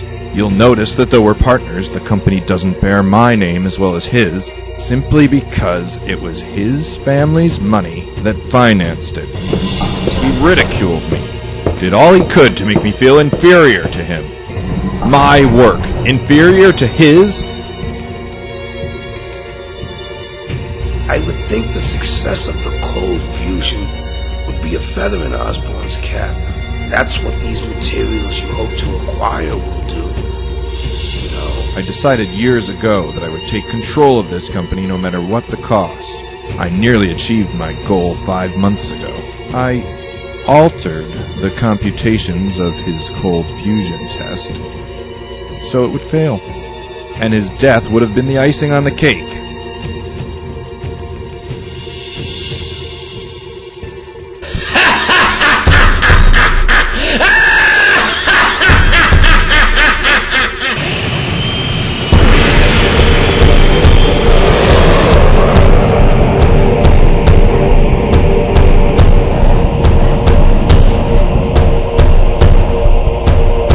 Good God!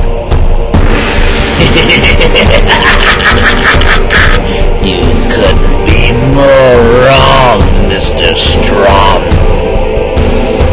What does the Green Goblin want, dear Mendel? I'll bet if you think really hard, you can guess. Your deal with the devil is up, and I've come to collect your soul. Give me the order, folks. the order is to wait, Lieutenant. Wait and see, but be at the ready. You're a tricky character, my friend, but I've got a few tricks up my sleeve as well.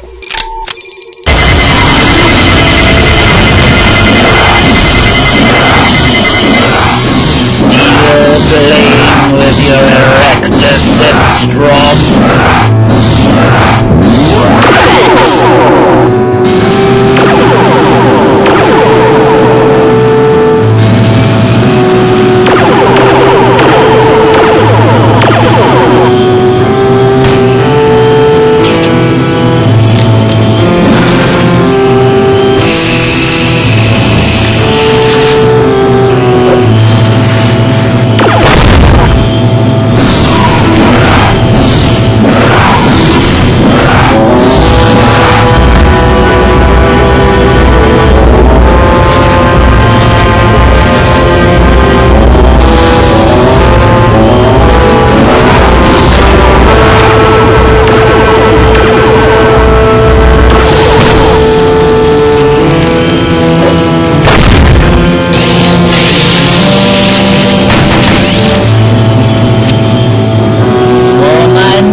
saw a man in half.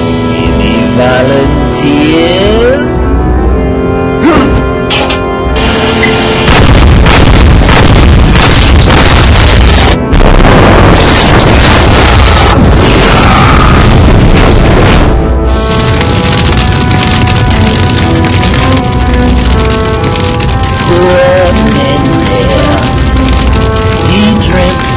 Beyond his limits.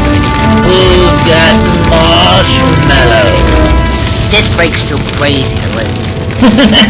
Now that's the wrong way to begin a partnership. Partnership? I think perhaps that fright mask is worn too tightly on your head. I had little trust for our ambitious and now departed friend there, which is why I didn't interfere in your business. But I have no trust for you, Mr. Green Goblin, is it? My friend, you should know I don't react well to rejection. You are formidable, no doubt. But if you wish to do battle with the assembled ranks of the Magia, I caution you that you do so at your own peril.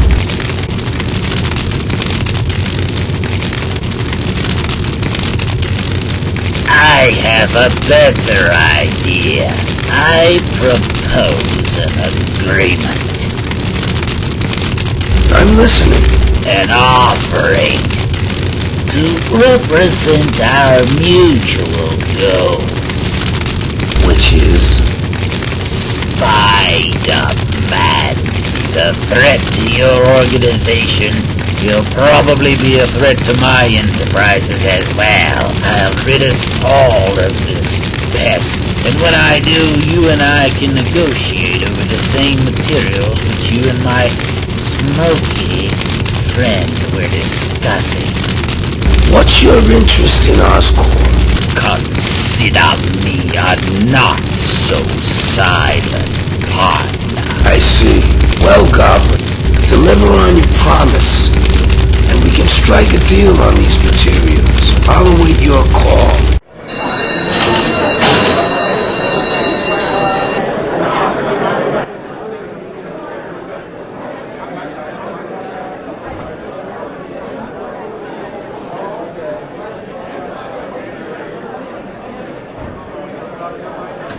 Excellent work as always, Peter.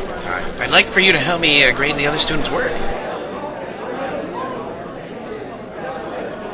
Thanks, Dr. Warren.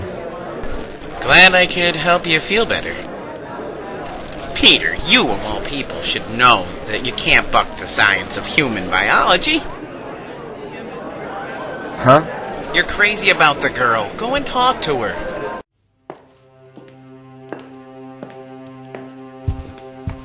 Gwen, just give me a moment to explain what happened. Okay. What you saw the other night, it wasn't what you think it is. Okay. What was it? Well, that changes everything. Really, Pete. You've had the whole weekend to come up with something. Even a total lie. But that's the whole point, Gwen. I don't ever want to lie to you. So tell me the truth. The truth is pretty difficult to tell also. Maybe someday. Right now, I'm trying to make sense of the truth in my own mind. Listen, Peter. I don't expect you or want you to be a conquering hero. But if we're gonna have something together, I have to know that I can count on you. That I can believe in you. Gwendy, you can believe in me. I want to, but if you run when I need you, and if you can't even open up to me, what is there for me to count on or believe in? Peter, I've been so alone. My mother died 10 years ago. My dad and I are very close, but I've never had anyone else to really get close to. I've seen the same thing with you.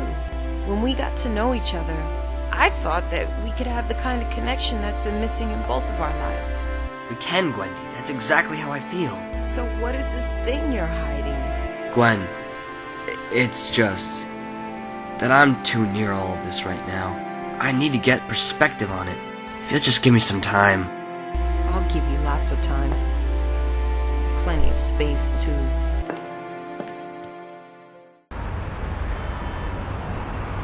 Pete. What's up, Harry? How's it hanging? Like a noose around my neck. Gwen's ripped me off. Because of the other night? I feel like two sides of me are always going to be at odds. The side of me that wants to do what's right, and the side that wants to be happy. Well, of the two, I'd have to pick happiness. What's more right than making yourself happy? As long as you're not hurting anybody else. Unfortunately for me, my happiness always seems to come at the cost of someone being hurt. It's like some kind of cosmic joke being played on me. You take life too seriously, Pete. That's why you need a bud like me. Give her a little while. I'm betting Gwen will come around. You two were made for each other. Kind of like Romeo and Juliet, or Mary Jane and me. Oh, is that how it is? Yeah, that's how it is. We went out last night.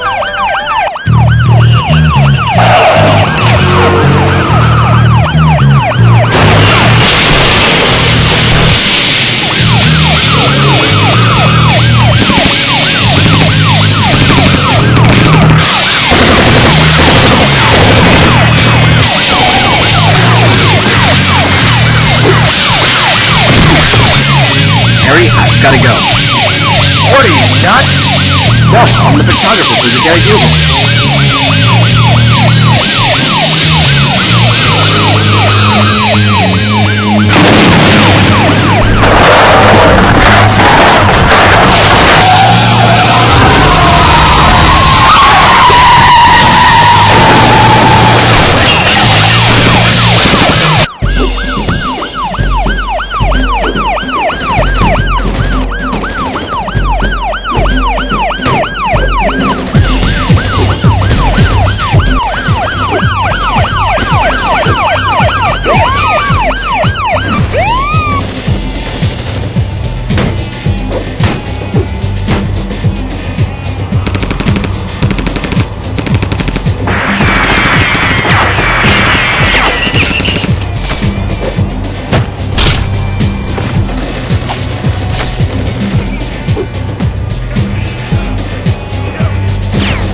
I'm not as reliable as you guys, but I try. Keep those badges shiny, fellas.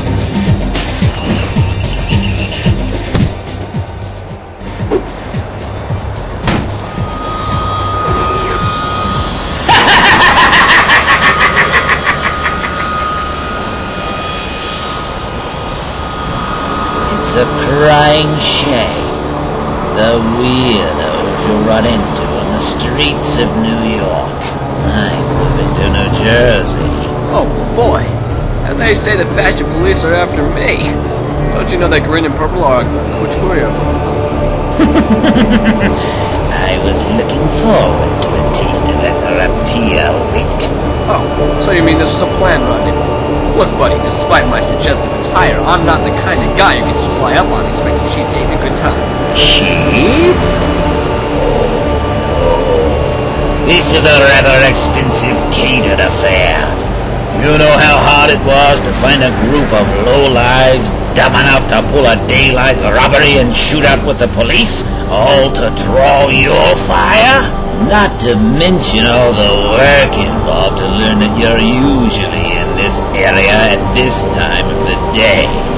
The Green Goblin does nothing halfway, my boy. The Green Goblin, huh? This was all you're doing. What's the payoff? Why, my dear little spider, your death. I have to admit, you're a spry little fella. But you're fine. I get around pretty well myself.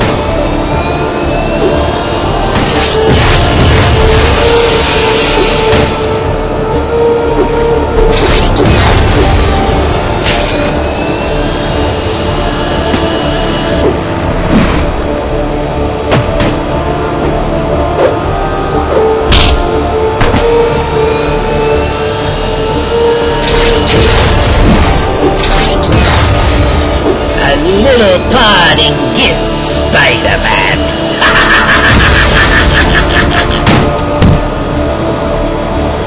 Appreciate the sentiment, Gabi, but I've always been allergic to pumpkins, especially the exploding kind.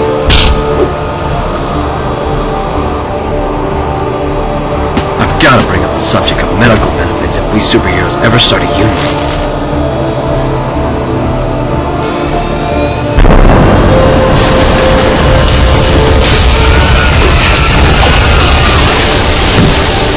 You're not getting winded, are you, wall crawler? I can keep this up all day! Not if I can help it. Hey, I only catch him. I leave the analysis for somebody else.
What's happening? I never get tired out this way.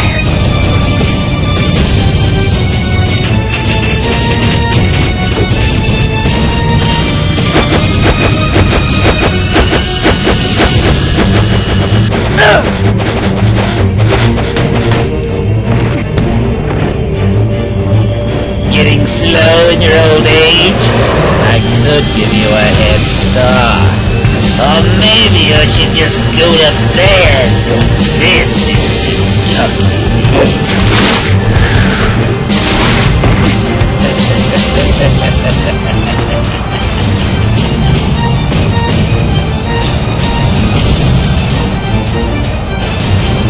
Tranquilizing gas. How clever. Like I said, This was a catered affair. I spared no expense to make you feel appreciated. And like every good masquerade party, now comes the moment of the unmasking! Well, aren't you precious? The terror of the underworld is our child? I don't know whether to kill you or adopt you, but since I already have one shiftless brat, I think killing is the way to go. This will adorn your obituary nicely.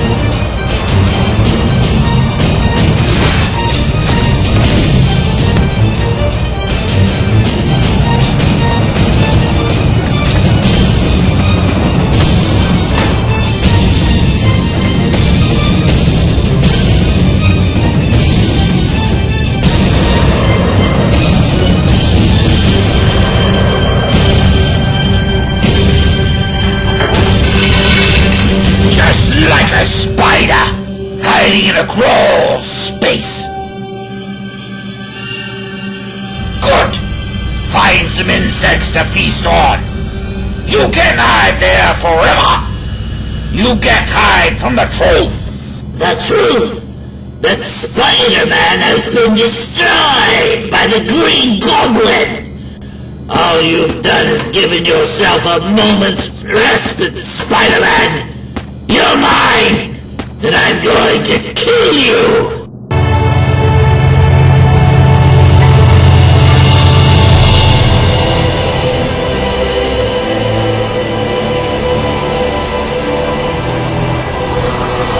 You can't hide from the truth!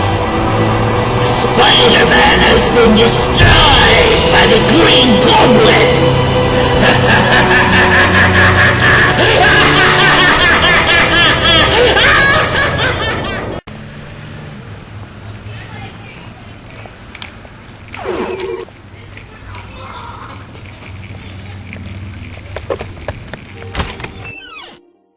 Aunt May, what's wrong?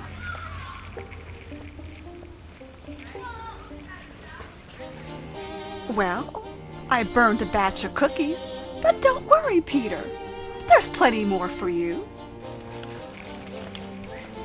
I made extra for your guests also. Guests? Hi, Peter. Hey, Pete. Glad to see you made it home in one piece. Hey, Tiger.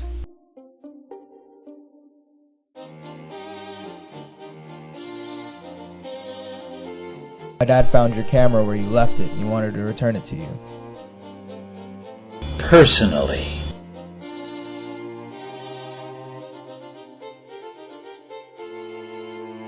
Thank you, Mr. Osborne. Where did you find it? Why, exactly where you left it. At the factory. I'd like to talk to you privately for a moment, Parker.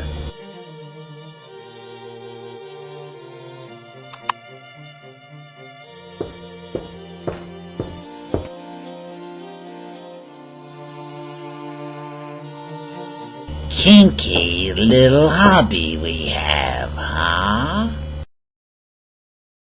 How did you find me? 2 and 2 make 4, Parker.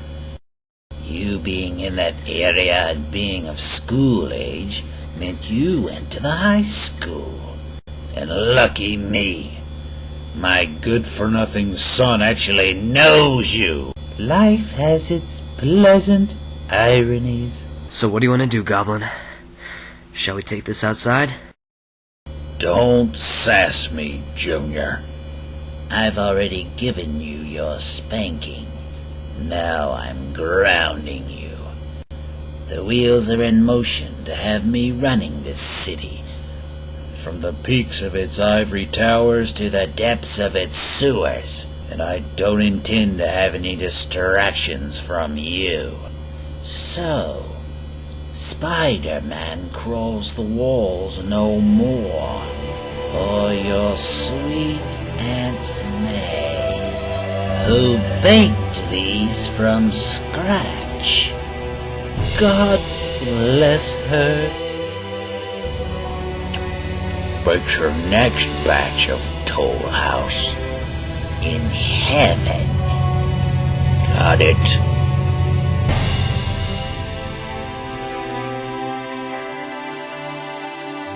Very good, Parker.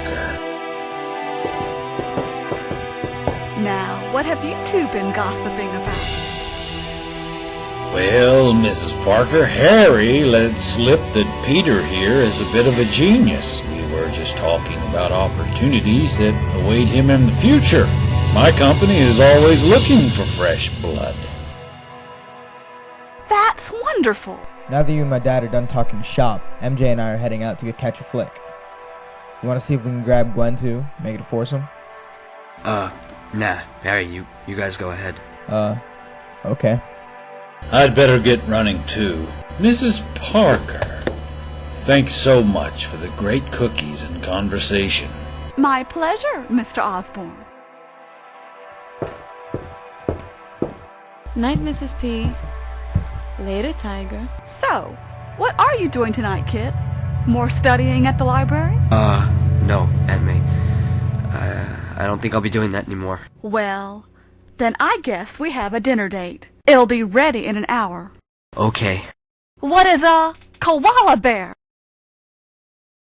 Yes! What's the matter, hun? This was always your favorite show. I'm sorry, Aunt May. It's just... well, definitely living the life of a teenager stuff. Gwen? Yeah, there's Gwen, and I'm just realizing that the world is so big. It's hard as hell out there. I thought I had things under control, but then I learned the hard way that I wasn't really ready to handle things when they got tough. Peter, I'm not saying you're wrong for wanting to take on the world. I love your excitement and imagination. I'm just saying maybe you need to take some time and actually be a teenager while you're a teenager. You don't need to be running around out there where the monsters are waiting for you, the vultures and the Spider-Men. That's no place for you. Yeah, Aunt May. I guess you're right. What is misery? Alex, I could write a book. It'd be nice to see you doing something.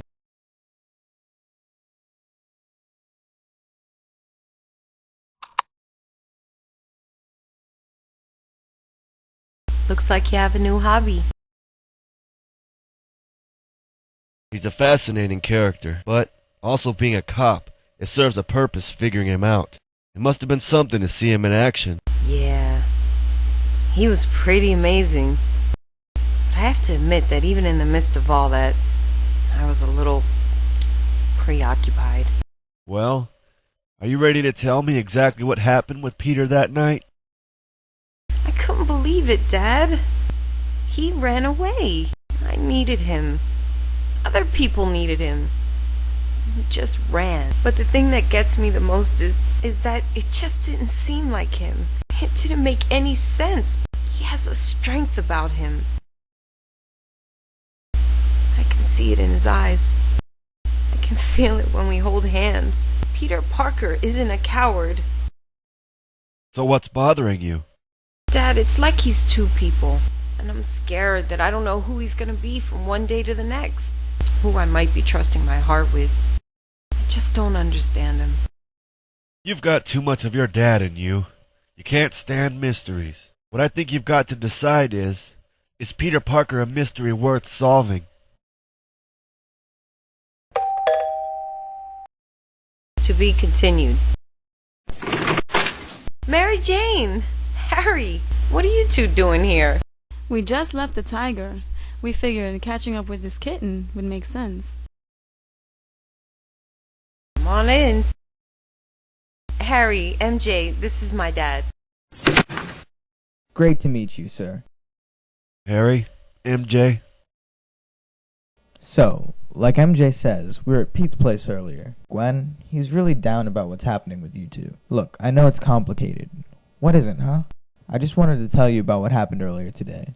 Pete and I were walking when we stumbled onto this shootout between the cops and some crooks. Well, me, like everyone else, ducks for cover. But Pete, that nut doesn't budge. And even crazier, he runs out in the direction of the shootout, saying he was going to take some pictures for the Daily Bugle. I don't know what happened next. I was too chicken to move. Yeah, but he has his good points. But I just wanted you to know that whatever is going on with Pete, he's definitely no coward.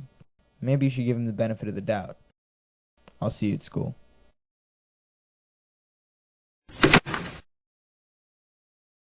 I get no end of pleasure at the sight of your leering grin. To what do I owe the pleasure, Goblin? I come bearing gifts. Easy, gentlemen. I think you'll like this surprise.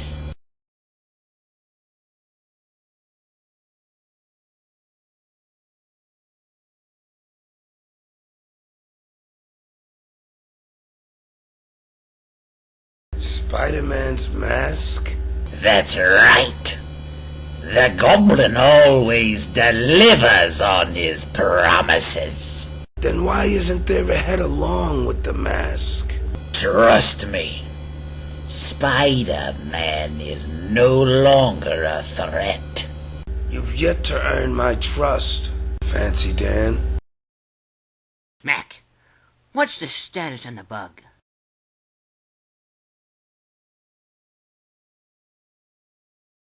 None of our spotters have seen any sign of him. Good enough. That was easy. We have spotters placed strategically around the city, watching for police activity, our competitors, and the like. With a wall crawler making his usual rounds, one of them would have seen him by now. Then you could have finished him long ago. Seeing Spider-Man and killing him are two very different things. It wasn't worth compromising the placement of our men simply to take a foolhardy shot at the insect. That would have only happened if absolutely necessary. Otherwise, I prefer to leave that to dedicated souls such as yourself. And had we eliminated Spider-Man, you and I would have no business together, which we do now. Fancy Dan, make the call. The shipment to Oscorp goes through. Nice doing business with you.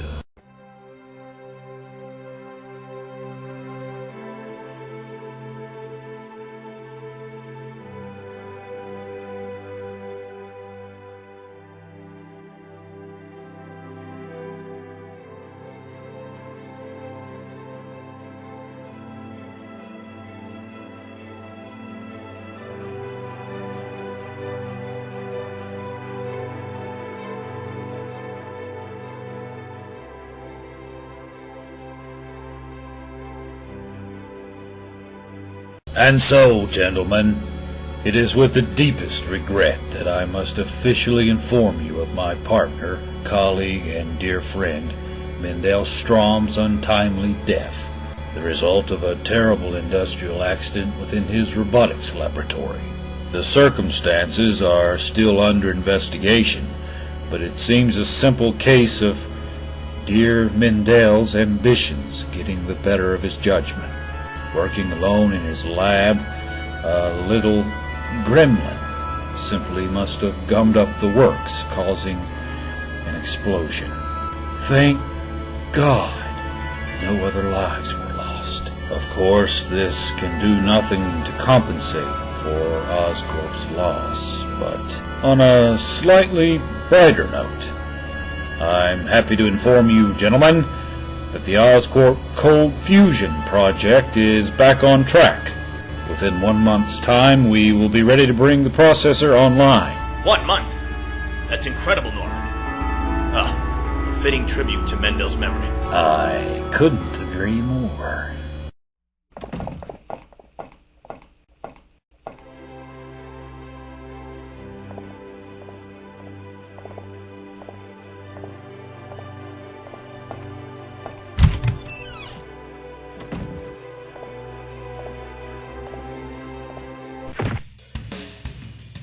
Parker. This isn't the best time for this, Flash. So, tell me, what's your secret?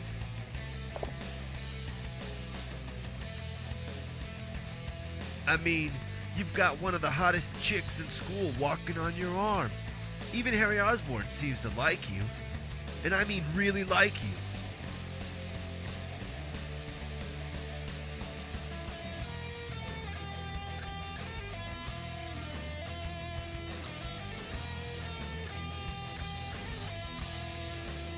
I don't have any secrets to share, Flash. I don't have time for this now.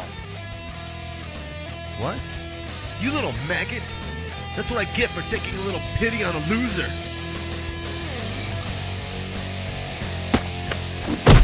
Oh.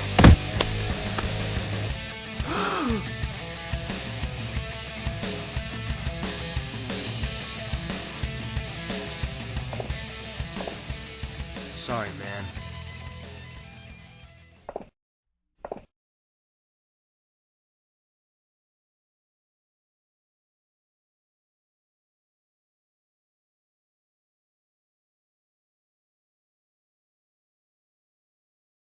Looks like another good night to be off the streets, Peter. It gets worse out there every day. My evening's free, Aunt May, so it's just you, me, and Alex Trebek. 2 nights in a row, huh? I guess my perfume really is as good as the commercial says. I've got it, Aunt May. Gwen. Evening, Mr. P. You gonna leave me out in the cold? Hi, Aunt May. Gwen! Well, aren't you a sight for sore eyes? Sit down. Can I get you something, dear? Oh, I'm fine, Aunt May. I mostly wanted just to talk to Peter.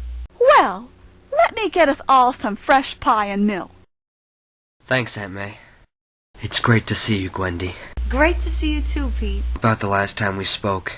I'm sorry about that, Peter. It was wrong of me to push you so hard. I mean, with everything that's happened to you, losing your uncle, having to work at the Daily Bugle to help Aunt May, I should have understood that maybe things would be a lot more confusing for you than anyone can see. You were going to take photos at that carnival, weren't you? Uh-huh. So why didn't you just tell me that? Well, it's Aunt May. I know she's gonna have a fit if she finds out I'm taking crime photos for the Bugle. And I figured the more people that know, the more chances there are that it'll get back to her. Uh-huh. Let's face it, Gwen. You're the tough cop's daughter.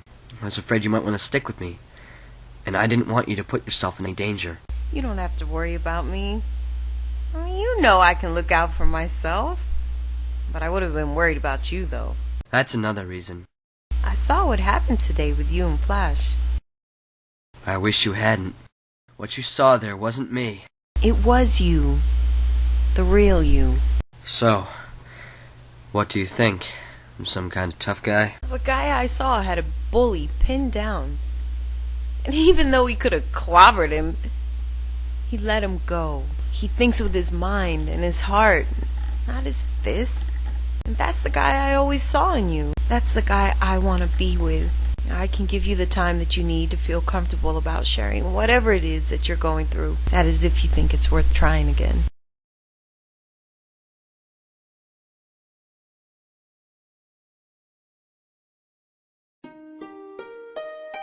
I want to, Gwen, more than you can know.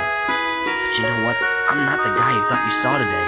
You know the real reason why I finally went at Flash? And the real reason why I let up?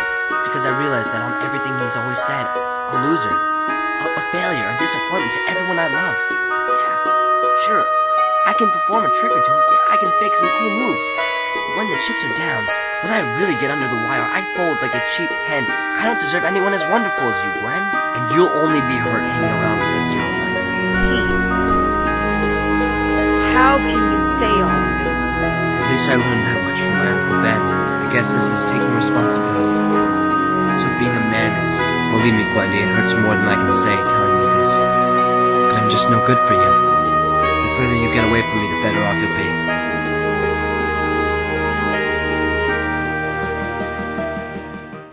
Peter, I couldn't believe what I heard. You were listening? Yeah, like you thought I wouldn't. And I'm glad I did. Peter, no, this isn't right. It's the truth, Aunt May. No, it isn't. I know this is mostly my fault. It's not. Hearing you say all of that to Gwen, it was like my words came back to bite me. Peter, this is not what I wanted. It's not what your Uncle Ben wanted. You have to believe in yourself. When your Uncle Ben was killed, I decided that everything good in the world died with him. And I just decided to lock myself up in this house with my memories. And I thought I needed to protect you from all the ugliness out there. But I can't let you shut the world out like I have. Your Uncle Ben loved life, and he embraced it with all of his heart. I won't let you do anything less with your life. You owe it to yourself to get back out there and give it your all. And even if you fail, you still win. But what if what I do hurts you? The only way you can hurt me is by burying yourself, by depriving the world of all your special gifts. I'd rather go to my grave this minute than see you give up. Peter Parker, if you really love me, if you really love your Uncle Ben, then you'll go out there and give your all in everything you choose to do. That's how we raised you. Nothing else matters. I promise. I won't let the two of you down.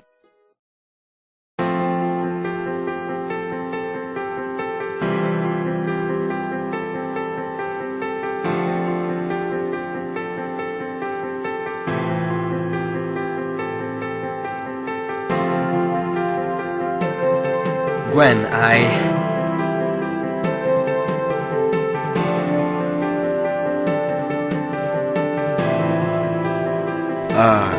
thanks.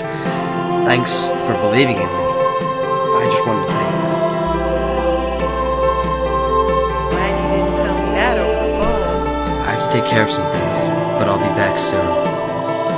I'll see you soon, Mr. P.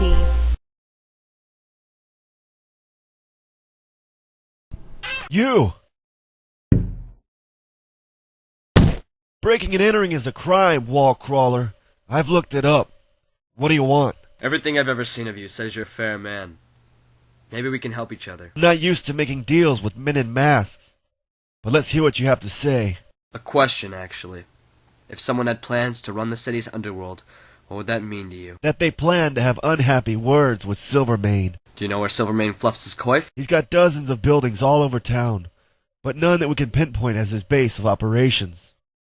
Then I guess I'll have to find him the hard way. Wait! I have a few dozen questions to ask you. Another time, Cap. I'm not really one for public speaking. But when I have more on Silvermane, I'll be in touch. But...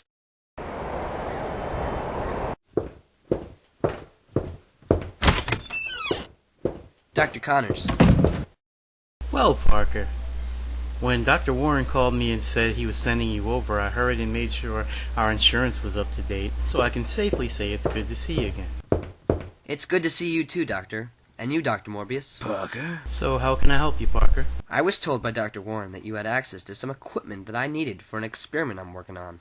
Yes, well, our connection to Oscorp means we get a surplus of supplies. I'm sure we can spare a few odds and ends for a promising young scientist. Anything to keep you off the streets. Okay, you're not building a bomb, are you? I don't think Oscorp would want any of its equipment used for the wrong reasons. No. All with the best of intentions.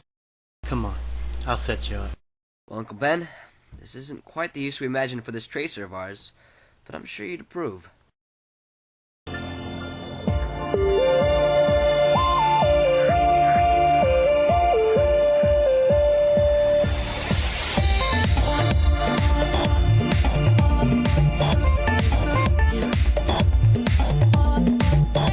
Come on, Pete. Gwendy, I don't even have 2 left feet. I am hoops.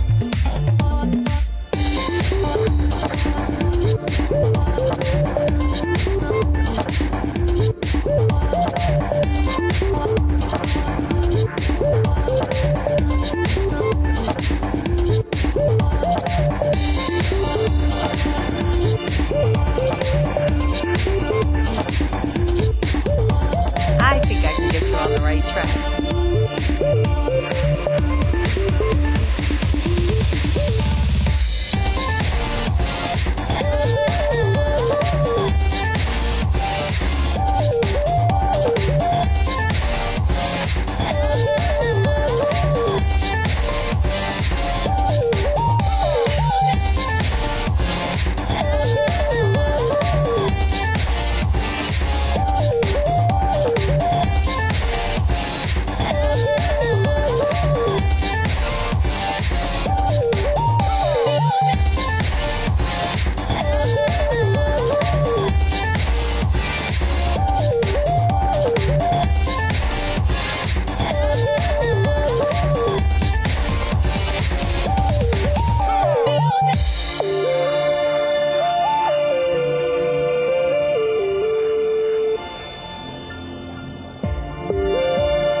Whoa, Tiger, you can move. Just don't let my dad see us having too much fun, group.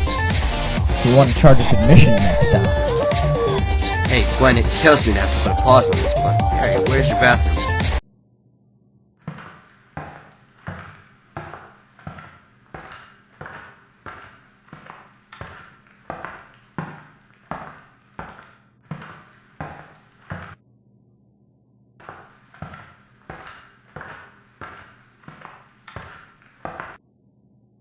Yes, Jason.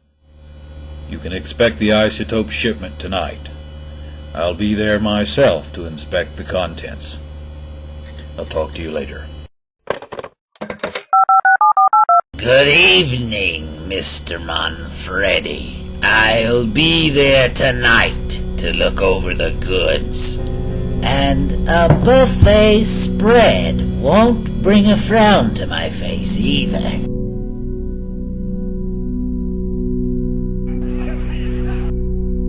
Do you order executions with that mouth?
What could be taking Peter so long?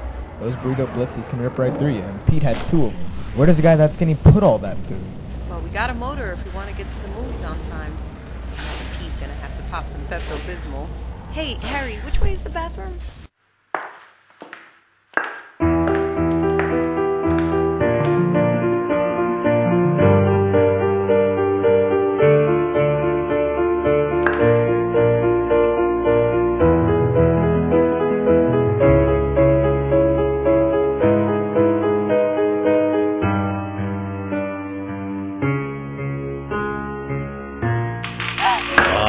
My. Look what wandered into my parlor. I was looking for Peter Parker. Really?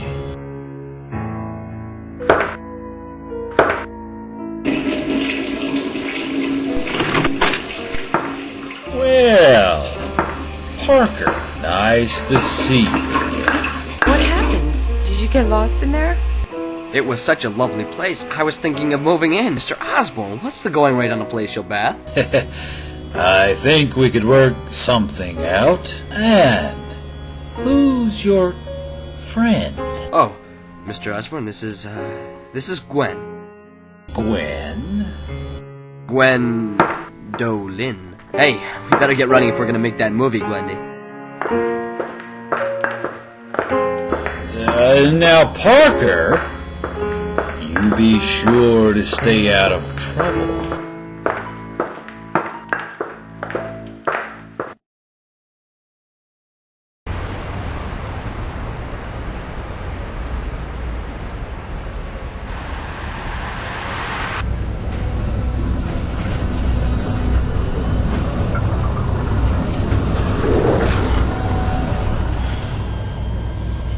You've looked over the goods. I take it you're satisfied. Very. And now, about the further arrangements. Further arrangements? For the subsequent shipments. Oh. Those. Of course. How do you intend to pay for them? Oh. I figured I'd pay in a lump sum.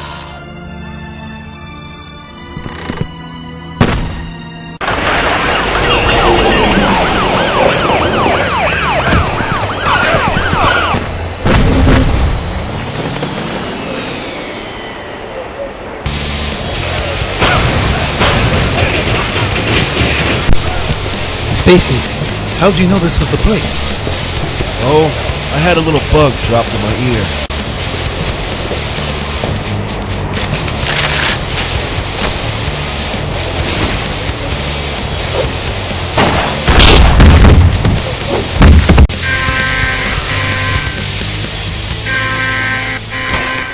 Boss, the cops are everywhere. We gotta get you out of here.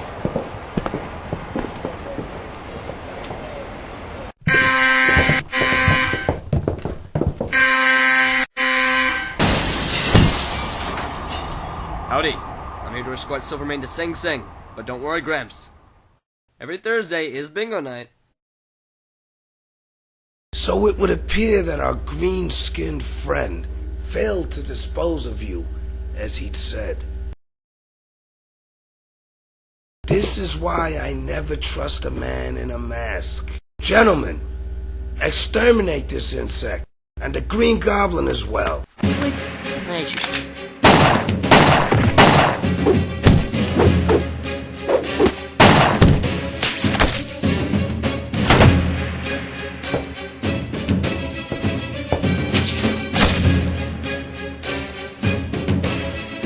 Wouldn't want you to overexert yourself running, Pops.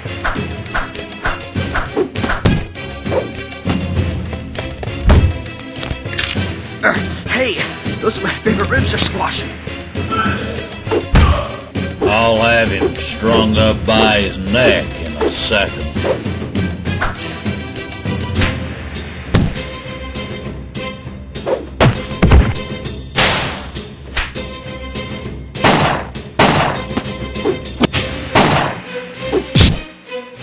I don't know what's more impressive, your karate skills or the fact you can find an Armani suit in kitty sizes. You'll be laughing out of the other side of your mask when I'm done with your bug eyes.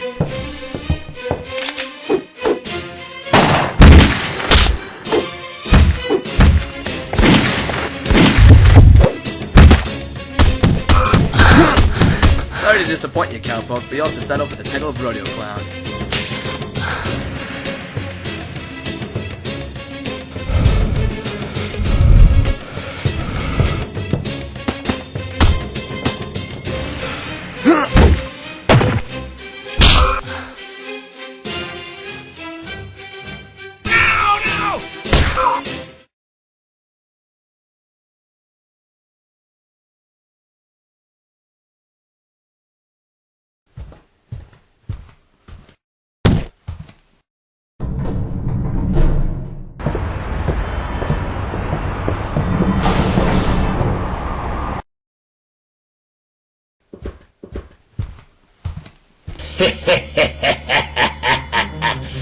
Bravo! Not as stylish as I would have handled them, but you get points for neatness. Time for another spanking, Petey! Normie, I'm in with you. You're gonna need that mask just to look presentable.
What happened to Spider-Man? He's fighting that other nutcase in the streets. They're blowing up the place. Let's hope they go up with it.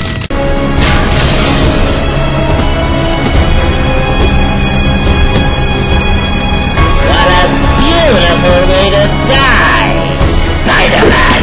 You'll forgive me if I don't break out.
I failed them. I haven't always made the right choice. I didn't always know what I was supposed to do. I've always tried to do what's right, giving it all I have. That has to count for something. No, it means nothing. It only shows how great a failure you are. Accept it, Spider-Man. You're lost. No, you've never lost if you keep fighting. And I'll never stop fighting. This fear isn't mine. It's yours. And these things aren't my problem.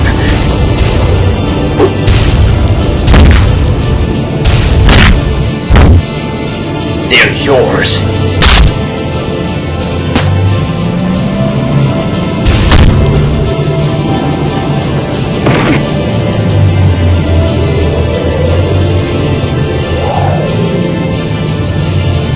But you know what, Gavi? You've got an even bigger problem. Me.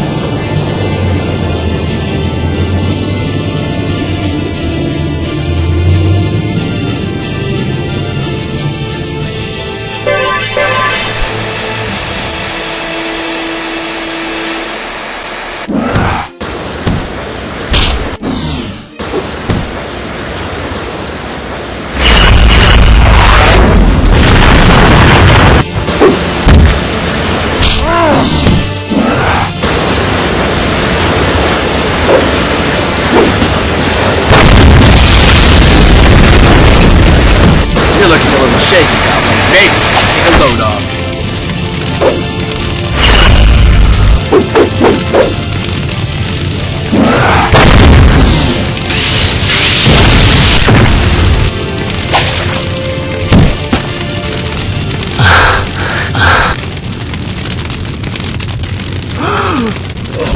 Who are you?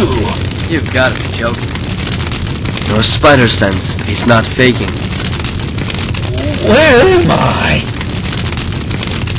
We've got to get out of here!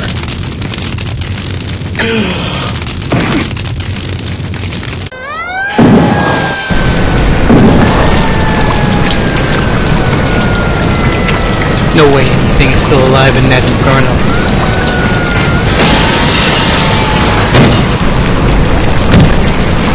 I believe this man could use an ambulance. Norman Osborn. What was he doing in there? Must have been a hostage. Osborn will have an interesting story to tell when he wakes up. What about the one you were fighting? The Green Goblin?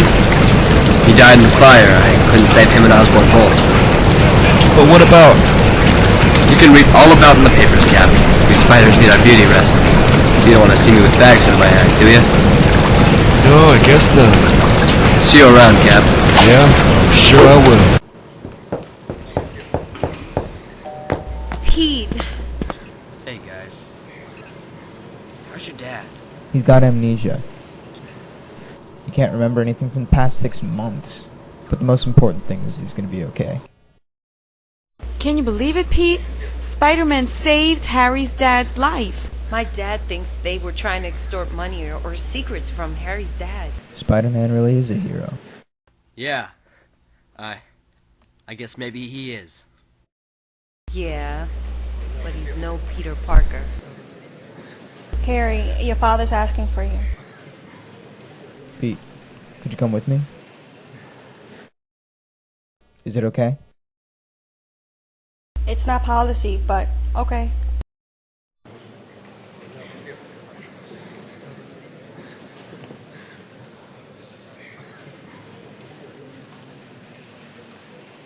Okay.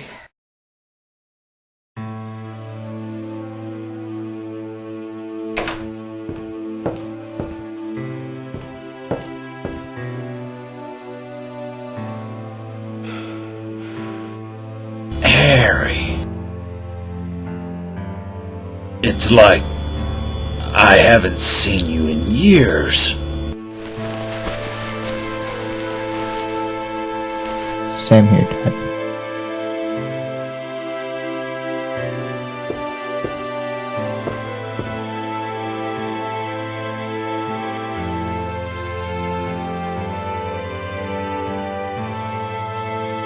Dad, you probably won't remember him, but this is my best bud, Peter Parker. Peter.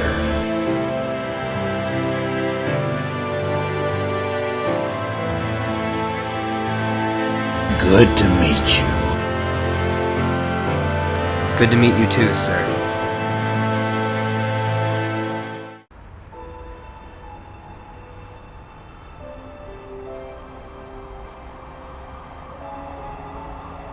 Nice to see you two. But isn't it a little late for a school night? I know, Aunt May. That's why I figured I'd better make sure Peter got home safely. Peter, you look exhausted. I've been doing a lot of running around.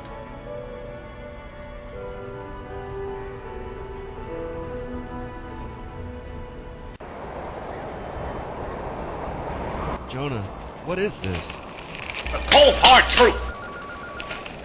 Silvermane captured. Norman Osborn saved from extortion plot involving Spider-Man. Are you kidding? He was there, George! He tipped us off. Yeah. Convenient, isn't it? He's in league with Silvermane and that Green Goblin nut. He figures he can get rid of his partners and have Osborn in his pocket. But too bad for him. The fire starts and he has to bail, so he figures he can save himself by looking like he saved Osborn. I mean, really, George. Couldn't you see what's happening in that building? No, neither could you. But I've seen Spider-Man up close. You've seen a man in a mask. The day's gonna come when we rip it off him. And you know what we'll see? My blushing dimpled grin? You! Clever response, JJJ. Is there a brain underneath that patch of crabgrass you call hair? Get out of my window, you freak! And you owe me a cigar! My pleasure, AstroTurf. Hey! Don't dump that sludge in my... Oh! And just so you don't lose it again...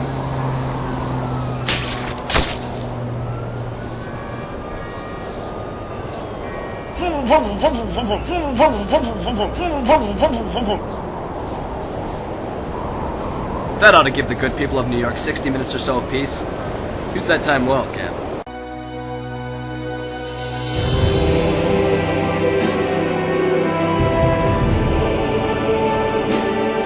There are others with great power.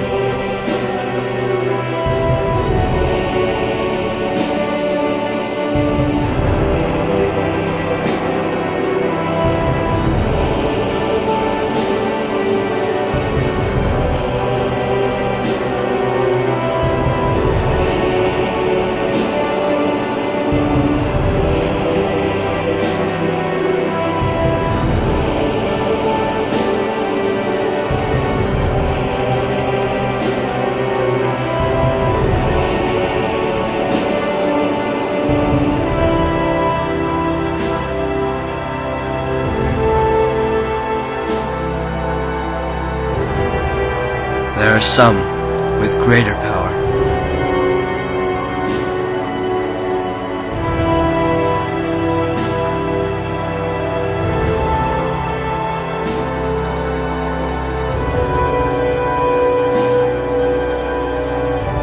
But I'll always be true to my trust. I'll always live up to this oath. With great power comes great responsibility. And there will be only one amazing Spider-Man.